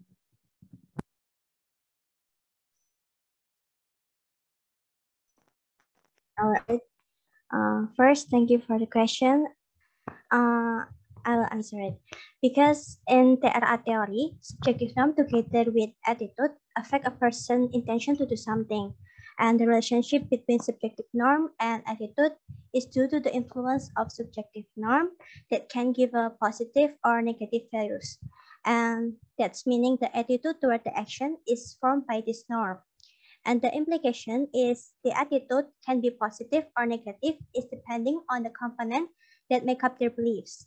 And in this study, the subjective norms are described as a sustainability variable carried out by the campus, starting from campus sustainability, environmental mental sustainability, and education on sustainability. And the intention to become sustainable accountant is the intentional form from the model theory. Thank you. Okay, thank you, Ms. Vanessa. And for the last question, Mr. Hadi, you can answer the question. Okay, thank you. May I share the presentation? Yes, sir, you can. Okay, thank you. Thank you, Bu Hayu, for the question. And this is the literature for the staging of competitiveness index and staging of the development. This theory is still debatable in the international context, but the data has come from the PDSD or pemetaan desa in daerah held by Bapeda Provinsi, Central Java Province, and it is data has come from the performance from city and district government. It is consists of more than 90 indicator that is clustering until 12 pillar and then until 4 aspect. Yeah. In this, we know that the factor driven, this is come from the institutional infrastructure, macroeconomic health and primary education is the best of the city, in the best of the government of city or district to develop. And then the second is efficiency driven. It's come from the pillar number 5, 6, 7, 8, and until 10. And the last is innovation driven. It is the pillar of business sophistication and innovation. If we know to make sure where is the staging of the city or district in Central Java Province, so we put the number, put the result of the PDSD with this theory and with this concept, and then we know most of the city or district in Central Java still have the higher in factor driven, the higher number of factor driven result in factor driven. But the ideal, this is the higher in factor driven, and then for efficiency, this is lower than factor driven. It means that the base is quite core, the core base is quite strong, and then they have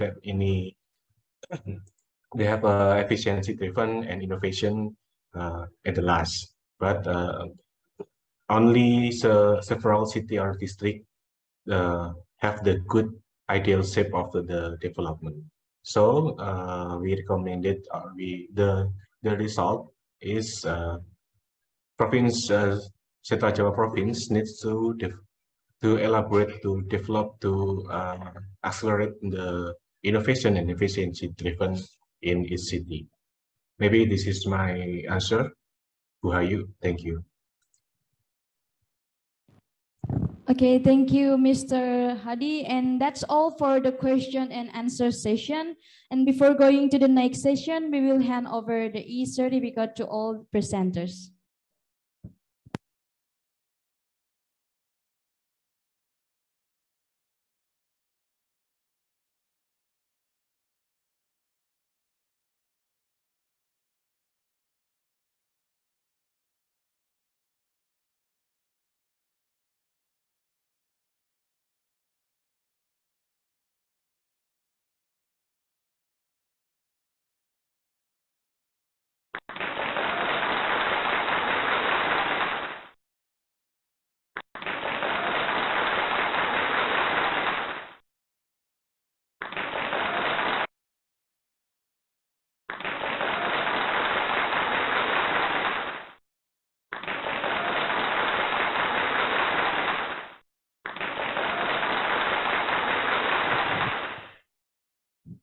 Okay, thank you for a fruitful discussion during the fifth session, and we will have break time until 3:45. And for the next presenter, please be ready. Thank you. Thank you, Bu Wiwi. Thank you, Bu Hayu. Thank you, Vanessa. Thank you. Thank you, Moderator. Thank you, everyone. Yeah, good luck, Bu Wiwin, Pak Adi, Vanessa.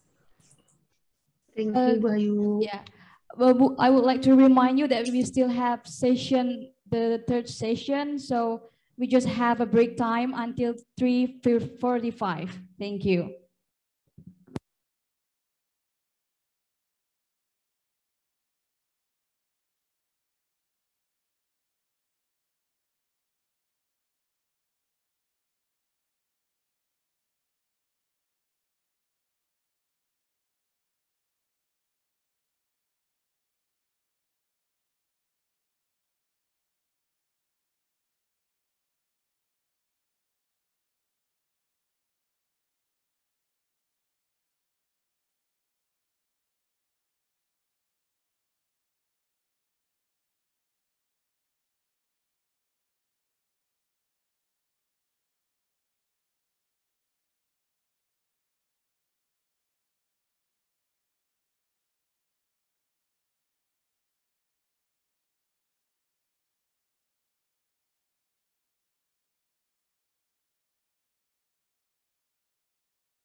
Good afternoon, presenters and audience. Now is the time for our sixth session of researchers to present their research.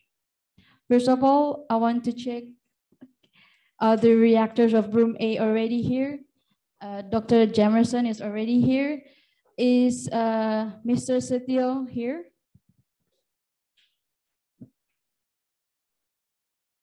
Okay, and before that, let me inform you about the background of our first researcher. Our first researcher is Ms. Emma Ramawati, also Mr. Mujianto, Ms. Azhar Amir, also Mr. Mr. Taufan. Yes, Taufan and Anang Dwi Purwanto. Okay, before that, I would like to inform you a background of our researcher, but we are sorry that the background is just for Ms. Emma Ramawati. Ms. Emma Ramawati is a researcher at the National Research and Innovation Agency, or BRIN, has a bachelor's degree in management, a master's degree in social welfare science, and currently completing her doctoral education in the environmental science doctoral programs. Okay, for Miss Emma, can you hear me? Yes. Okay, maybe a little bit louder. Okay. Okay, now that we are all ready, please mute your microphone so we are able to enjoy viewing the first video presentation.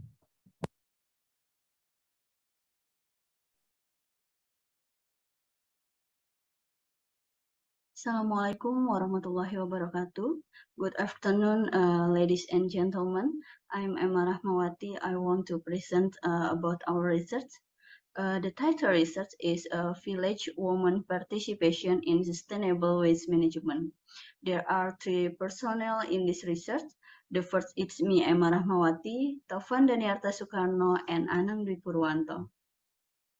Here is several background in this research. Current development in most countries leads to accelerate the Sustainable Development Goals, or SDGs achievement, which carries the principle of no one left behind, which means that no one is left behind based on human rights and equality. Therefore, the issue of gender equality is changing at this time.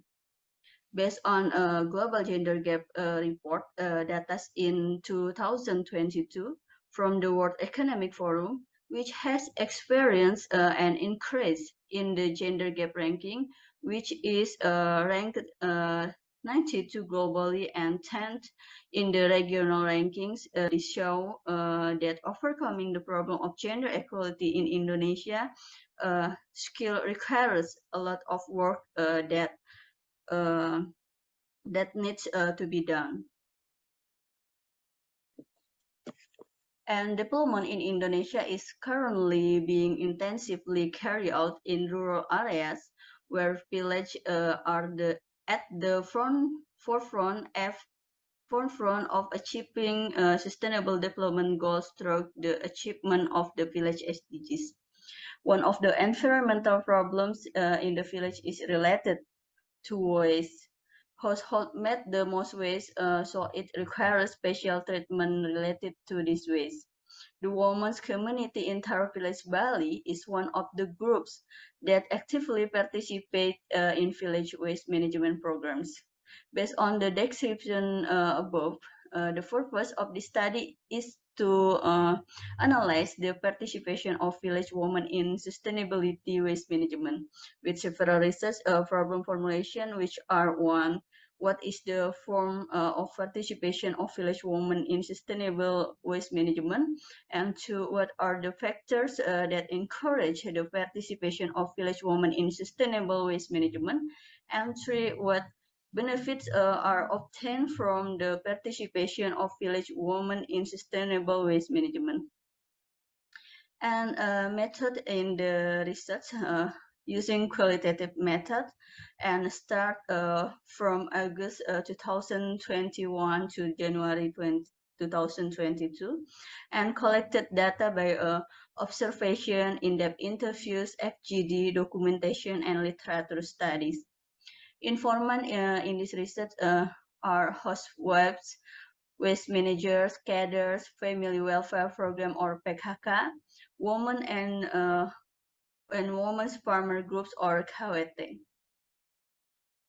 Results and discussion. Taro Village has several types of extraordinary natural tourism, so that environmental aspects are a supporting factor in the success of tourism in this village.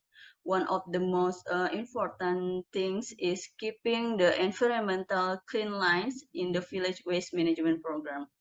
Based on the mainstreaming of gender equality, Taro Village has involved the village women in waste management.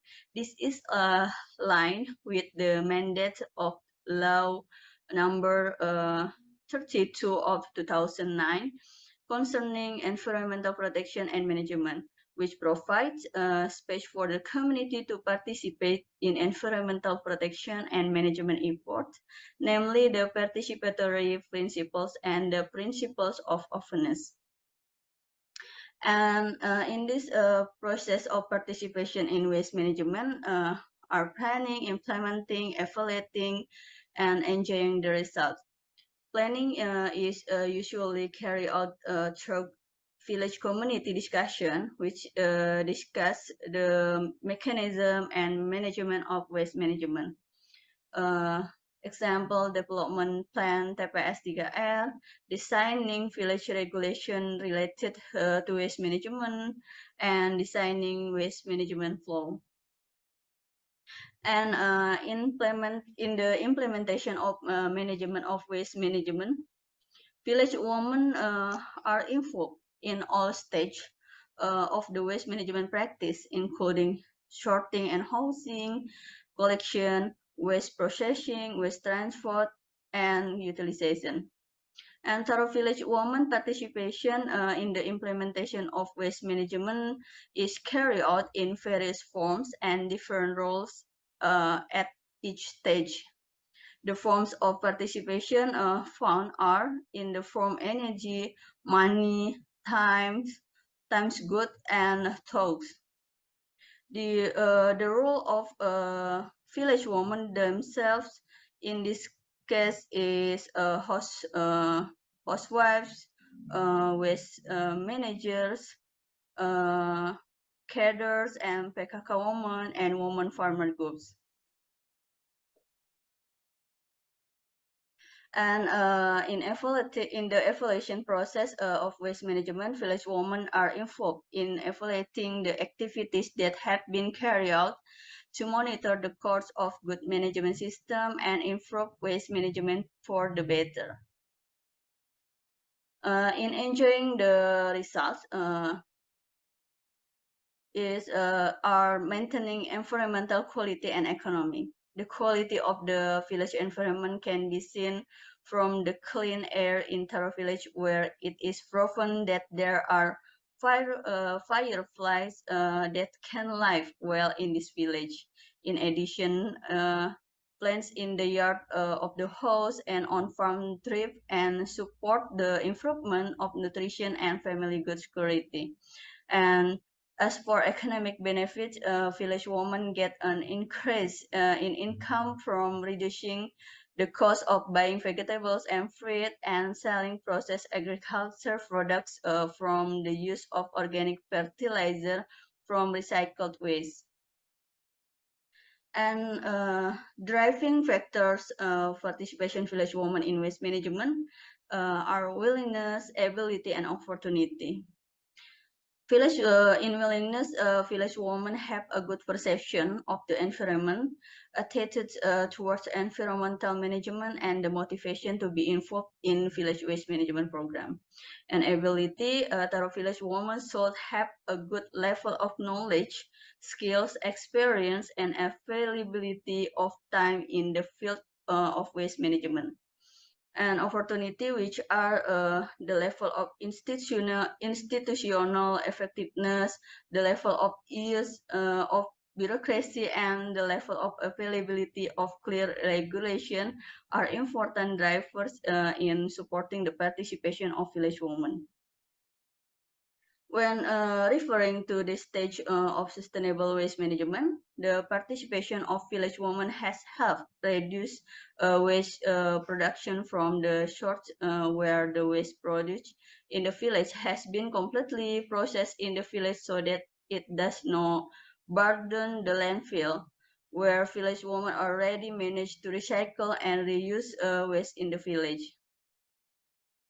And conclusion from the research, participation of village women in the flow of sustainable waste management has various forms of participation, which contain in each stage of management, including sorting and housing, transporting, processing, and utilizing the results of waste processing. And factors that encourage the participation of village women in village waste management development are their own willingness, ability to perform, and opportunity to be actively involved. Village women can prove that they are the large producer of household waste, but also can help to solve the waste problem.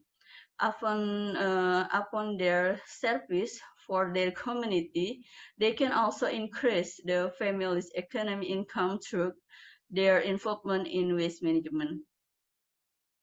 Okay, thank you. That's all our presentation, and thank you for attention. Okay, thank you, Miss Emma.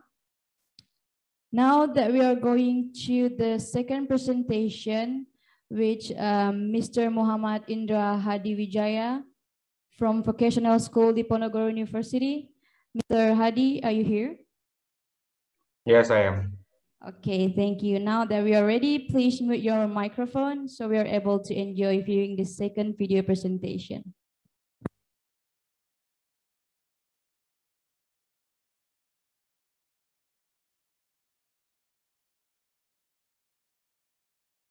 Good afternoon, everyone. Thank you for this great opportunity. Thank you for Sustainable International Conference 2022 Alfai Unika and Bapeda Provinsi Jawa Tengah. From this great opportunity, I will to present ongoing research with the title is District and City Response Pattern for Child Protection During COVID-19 with a case study in Central Java Province, Indonesia. Let me introduce myself. My name is Indra Wijaya. With the member is Sutopo Patirajati, Farid Agusyabana, Ratna Susanti, Nova Martina Ariani. First of all, let me know the outline of the presentation. First, the background. Second, methods, the research and analysis and result discussion. The background of the research about the COVID-19 for 2 years has become inseparable part of the life in urban and rural community in the world.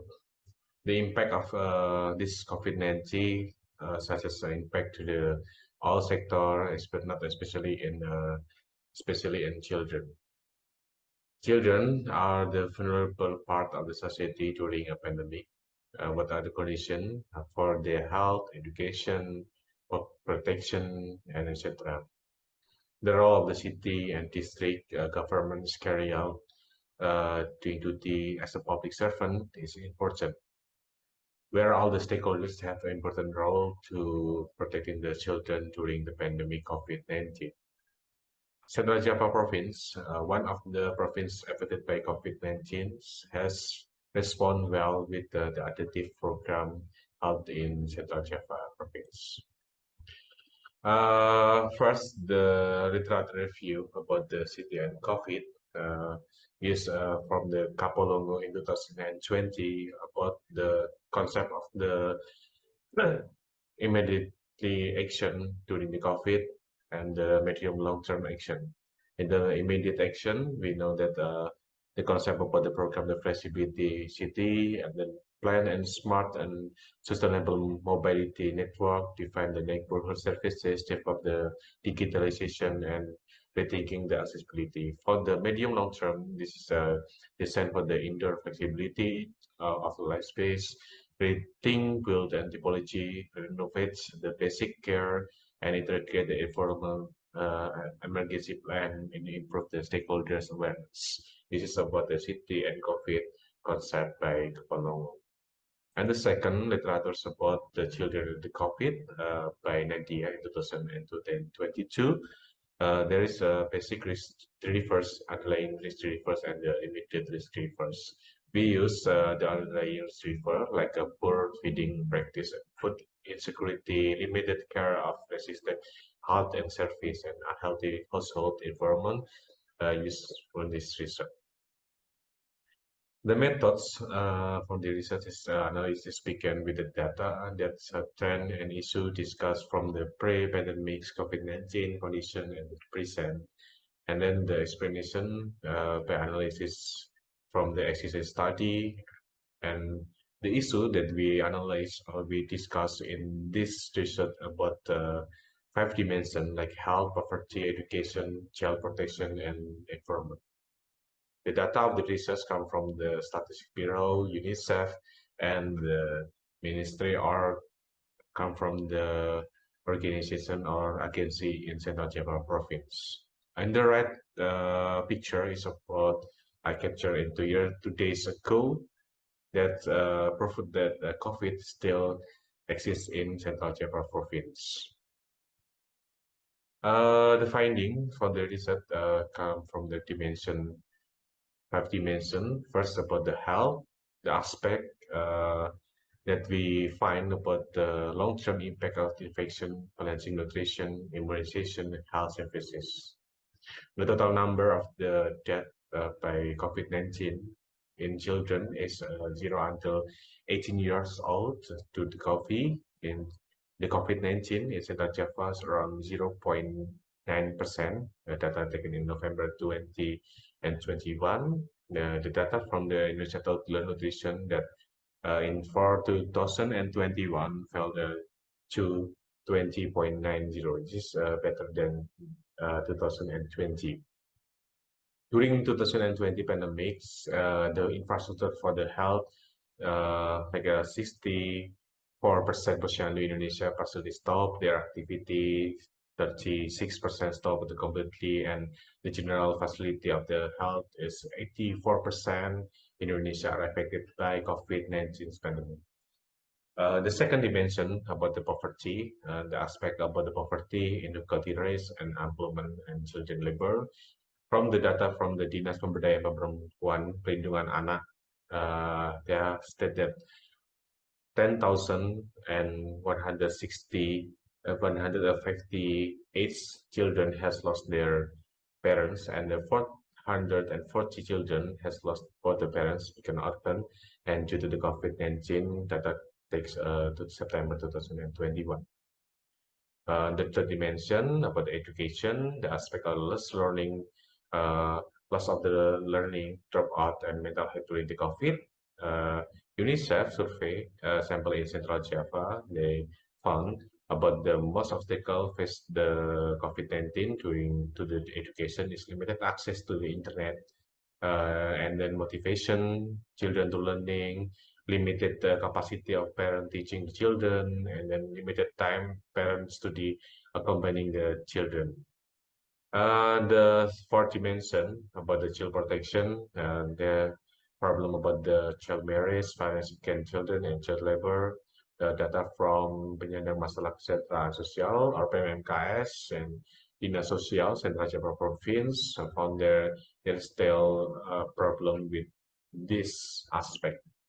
The last dimension about environment, about the transmission outside the home, transmission of the COVID, and the availability, sanitation, and facility.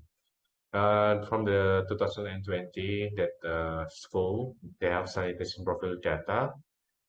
There's still a lack or gap to provide the good sanitation to the school, like the sanitation and health facility. Next, about we find this data with forum group discussion several city and district in Central Java. We note about the 10 city like Surakarta, Grobogan, Semarang, Cilacap, Blora, and then Pati, Kota, Kudus, Boyolali, and Sragen. They state about the program during the pandemic COVID-19, and then the obstacle to implement this program, almost about the program to the COVID-19 to the children is around the vaccination, and then to the online learning process, but the obstacles around the budgeting to the program. We have two best practices in here from the Kota Surakarta and Kota Semarang. I took the presentation about the Kota Surakarta, about the resident city with the culture. They have action plan about the healthy health for the health for the social cover for the education, economic, and pemberdayaan masyarakat with the Jogotongo. And then the policy in 2020 around the new pandemic, they have cipta kondisi, perlindungan kesehatan, and perlindungan sosial. For the adaptation to the new normal with the innovation in culture, they have a program about change of the behavior. They have care of the healthy care, and then use technology and information, and then use networking, use CSR for the budgeting, the program, and then they have Kota Inklusi for children and disability.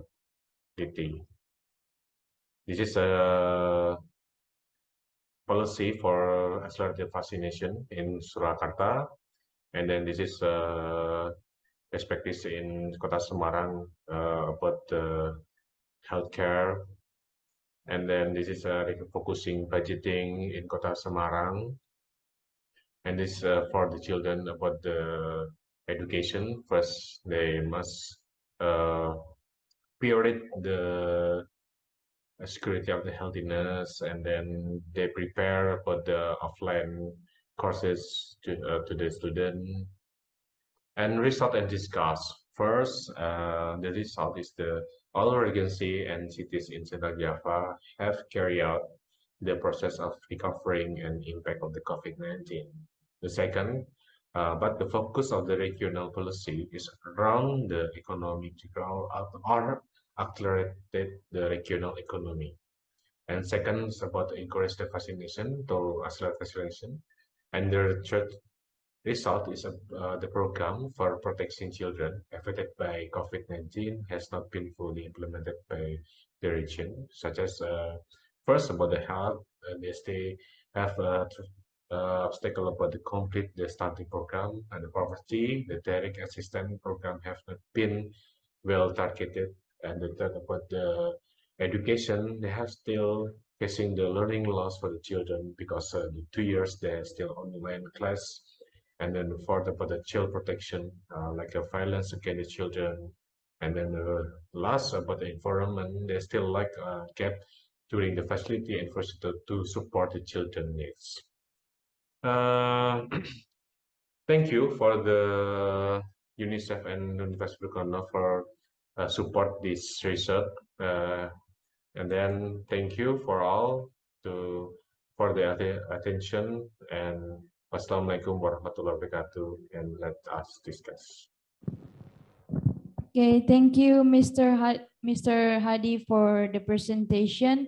And if you all have a question to ask about, please be patient because we are going to view the third presentation from Ms. Diana Krishna Wardani. Is Ms. Diana Krishna here? You can open your camera and test your microphone.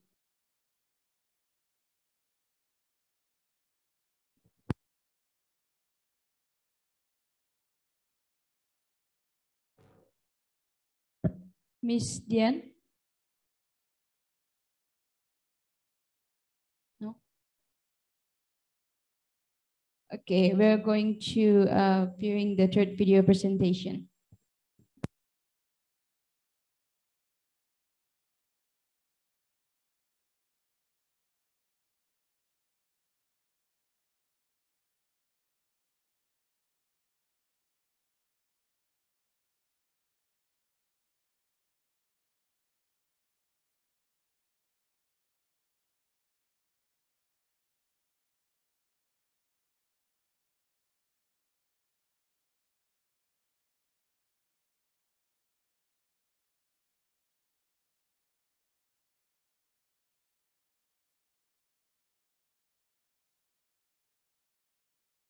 Good morning, everyone. My name is Kristina Ananingsih. I'm from Department of Environment and Infrastructure Engineering, Sugio Pranatal Catholic University. Today, I will talk about the relationship between city branding and urban sustainability of Solo as a tourism city. Now, come to introduction. What is city branding? City branding is all activities carried out with the aim of making city not only location, but making city destination, turning city into a place where people want to live, work, and visit. It has 4 components. First is build city that has a local identity based on the potential.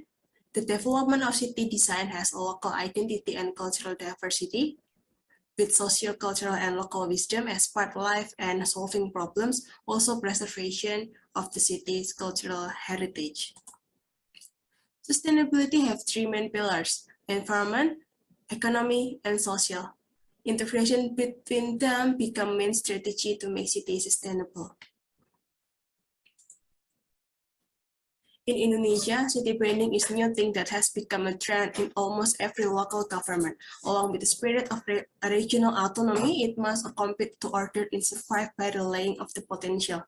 Has 3 components in them: is inclusive and representative, reach out for their urban future, and strategic and comprehensive vision. With this picture, we can see that the city mainly have many potential, and it depends on their character, like architecture, literature, photography, film, technology, and so on. And the direction of Indonesia city branding is have a keyword that is inclusive and comprehensive. Every state of city should be participate in urban development to manage sustainability.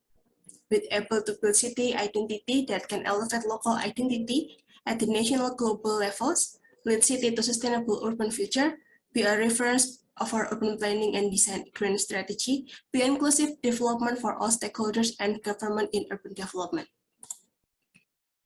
Now we talk about Solo.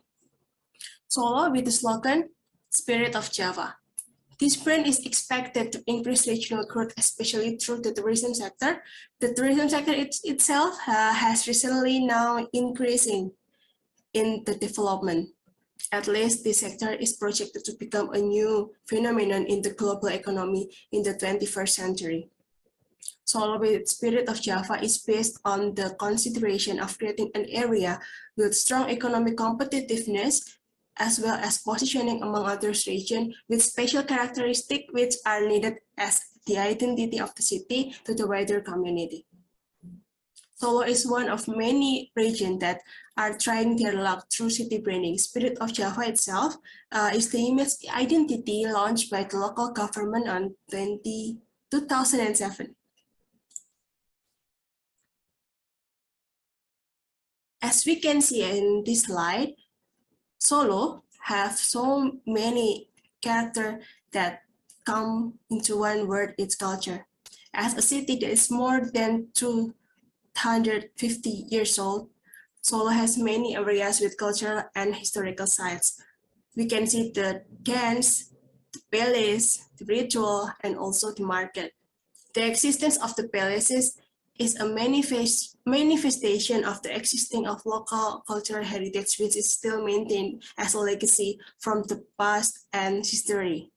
In addition, the existence of traditional markets and culinary attraction is a separate beacon for the development of tourism in city in the future.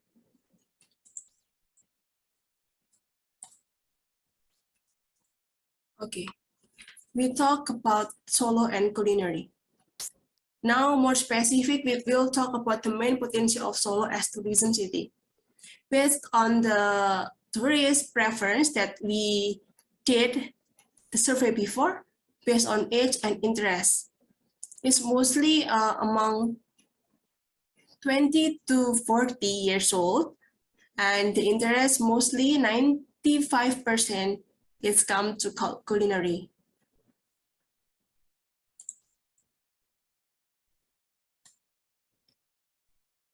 And this is the example of the legendary and contemporary food option in Solo.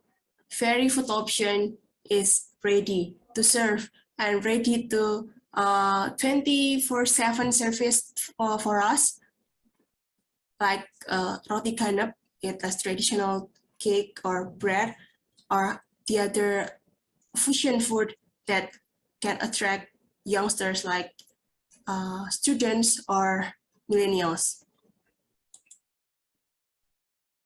And who the actors? Here we can see that the private, local business and public sector is the main actor to provide physical infrastructure, soft infrastructure, services, ferry option, and safety, also a healthy city. Solo itself have an image about the culture city as the tourism city itself. And for the private sectors, it have investors and developers. Local business is like micro, small, and medium enterprises, restaurants, and hotels. Public sector, it have national and regional government. They work together inclusively to make city a better place.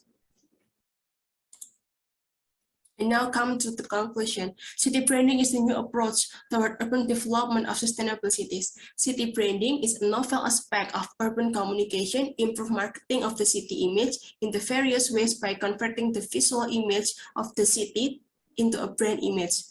Unique characteristics of the city are featured by a sustainable urban image is created.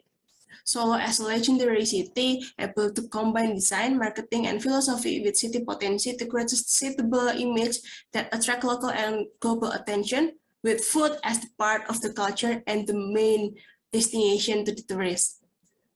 Solo urban development comprehensively working in all aspects with all stakeholders take a part in the process. Okay, finally, that's all for my presentation and thank you. Okay, thank you, Miss Dian. And so that we are all done with the presentation, now we are going to entering the Q&A session. May I remind you that the Q&A session will last for around 15 minutes. And for everyone who wants to give a question, you can chat in the chat box or use the raise hand facilities in Zoom.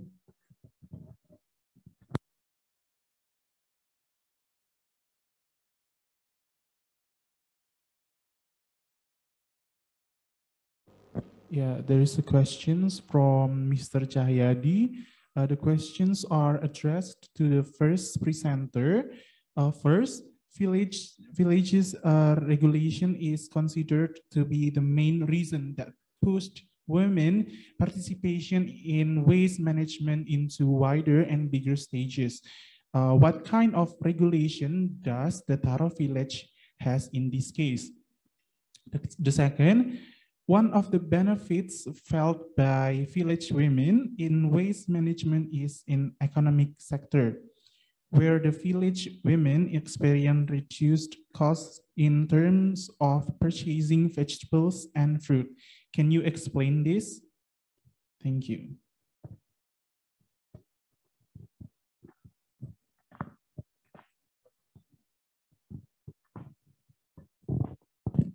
Good afternoon, everyone. So the first question is addressed for the first presenter. It seems that the presented data are positive in content.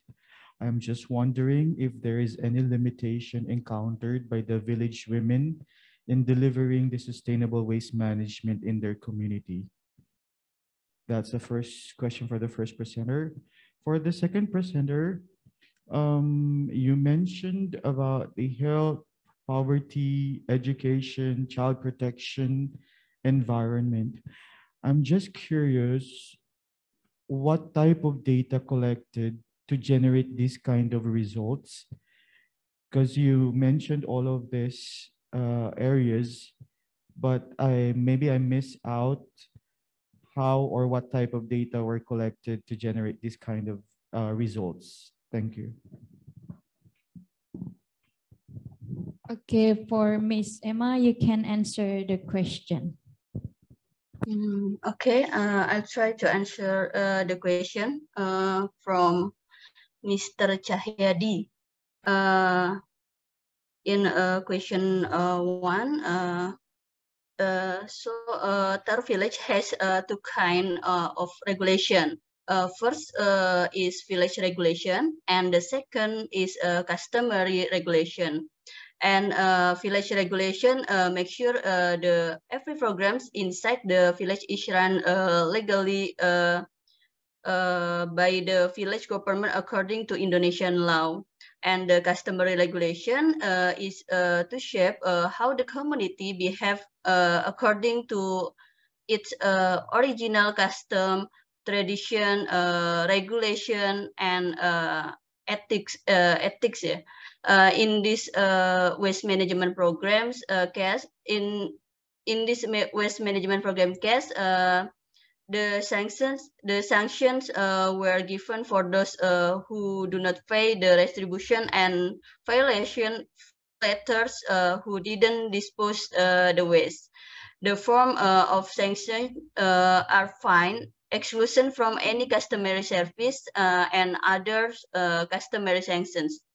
And to question 2, yeah. So when the waste has already been recycled, they become organic fertilizer or compost. This compost produced by the village waste management programs is abundant.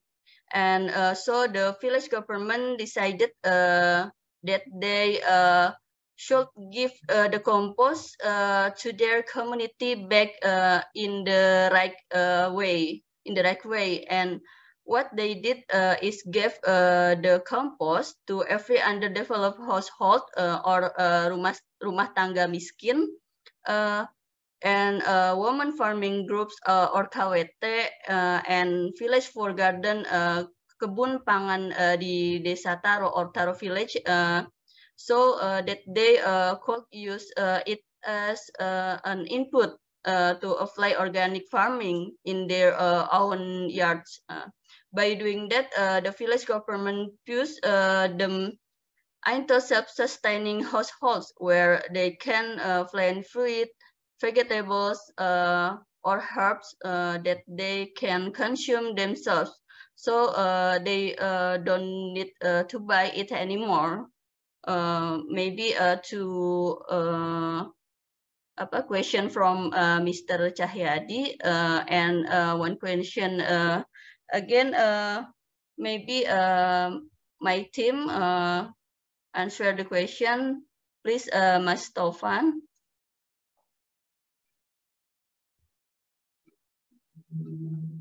Okay, thank you very much, Mrs. Emma. And allow me to answer the third questions. Is there any limitation for the village women to implement the waste management programs? So as far as our research, there isn't any limitation for village women to participate. Instead, the village government pushed the women to be actively participate in every stages.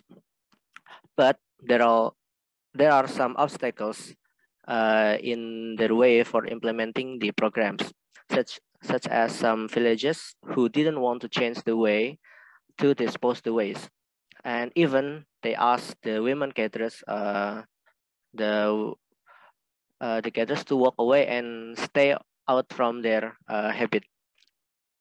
I think that is our answers. Thank you very much.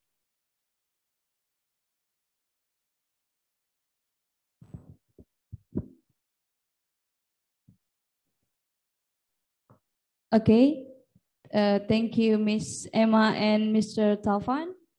So for the next question, Mr. Hadi, you can answer the question. Okay, thank you. First, let me know who is answer. Sorry, the name of the Dr. Jemerson. Oh, okay. Sorry. I'm sorry. Thank you, Dr. Jemerson, for the question. Yeah, this is actually the part of project from UNICEF in Central Java, according to the children protection during COVID. So the data is come from first the secondary data. Secondary data is come from the institutional, like every institutional bureau in Central Java give us the data about the children, like health facility, and then poverty, and etc. And the second, we make a FGD with several or 35 city and district in Central Java. And what the response, the program and the response from the city or the district according to the child in COVID. So they give us many program, and we collecting some part of them, and then we know the pattern of the response program to the COVID during to do the children protection. And then after that, we have some big practice in Surakarta and in Semarang that they give best practices to COVID protection to the children. This is my answer according to the data collection. Data collection is come from the secondary data, has come from institutional in Central Java, and then the second is come from FGD, and we collected and we clustering to the 5 dimension. Thank you.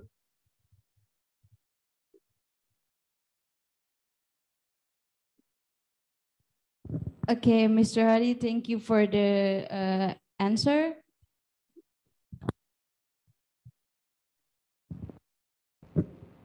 Okay, before we close the 6th section today, we will take a photo together. So please, everyone, turn on the camera.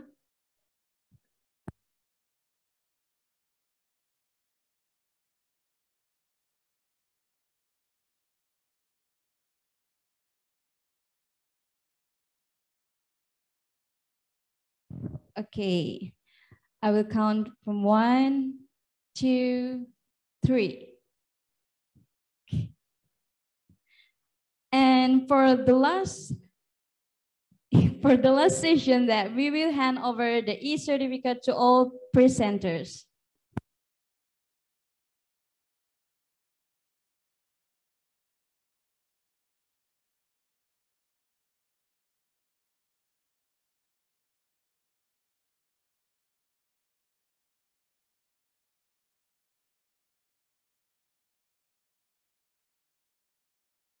You can give applause to the all presenters.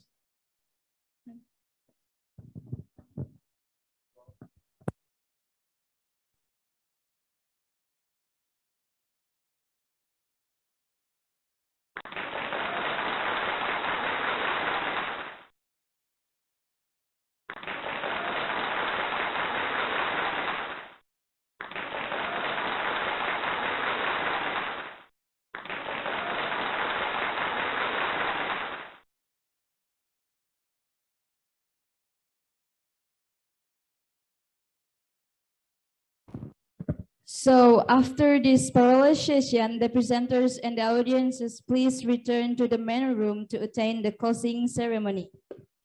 And ladies and gentlemen, we have now come to the end of the session. We thank all of you participating actively. We hope now new insight and new collaboration have been found as one of the result of today's session. And we remind you, if you haven't shown your attendance, please fill in form attendance in a bit.ly form provided in the chat room. And we sincerely hope you will continue you to have a fruitful day. Thank you. Thank you. Thank you, everyone.